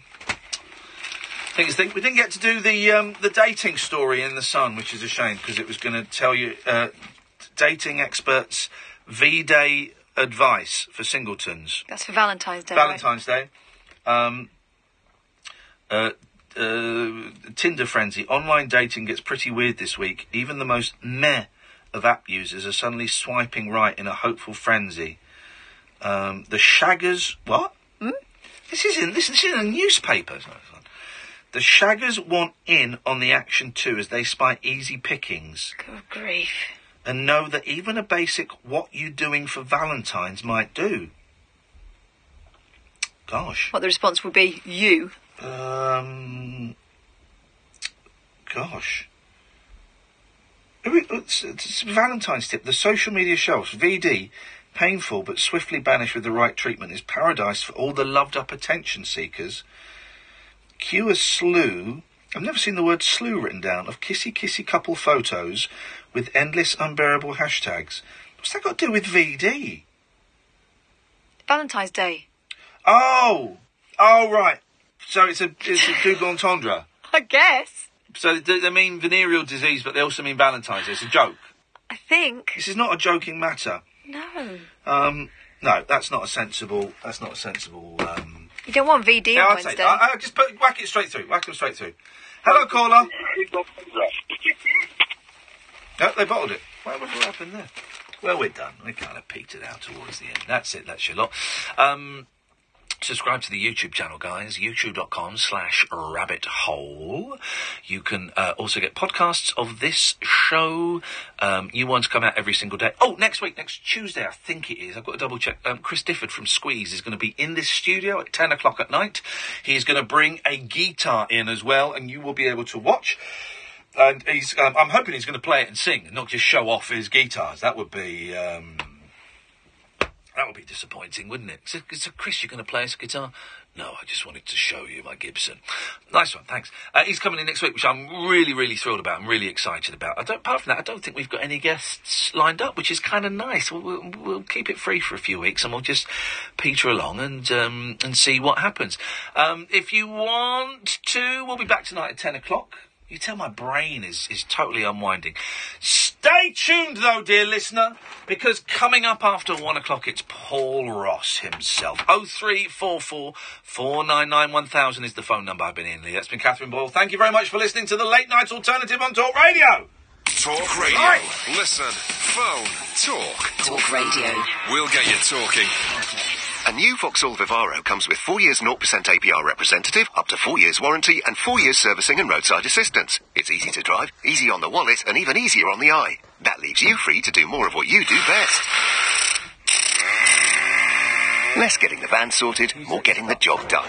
Search Vauxhall Vivaro. Conditional sale, 4 years 0% APR representative, minimum 20% deposit plus VAT at 20% on total price. Financed by Vauxhall Finance, subject to status, 18+. T's and C's, mileage limitations and exclusions apply.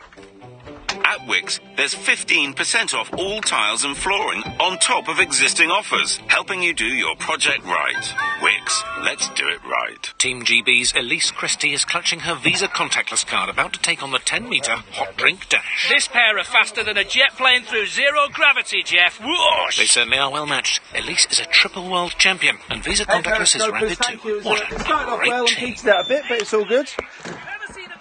Come on.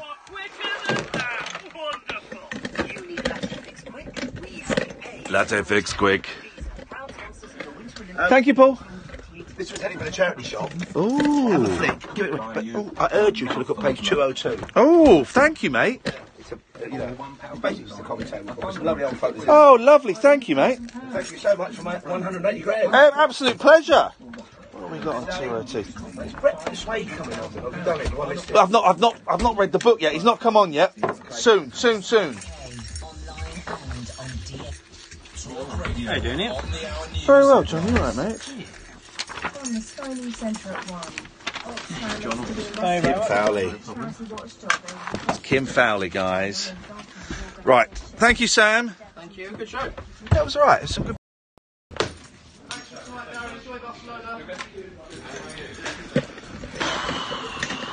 That's it. That's your lot, guys. We're done. We're done here.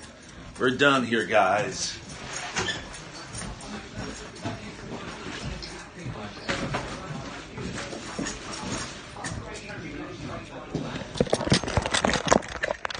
Good night, Periscopers. I want it to stop. Experience the unconventional, the unpredictable, and the completely unorthodox. Exactly. With rule-free Iain Lee. The Late Night Alternative with Iain Lee. I've got no internet for the last 4 days. On Talk Radio.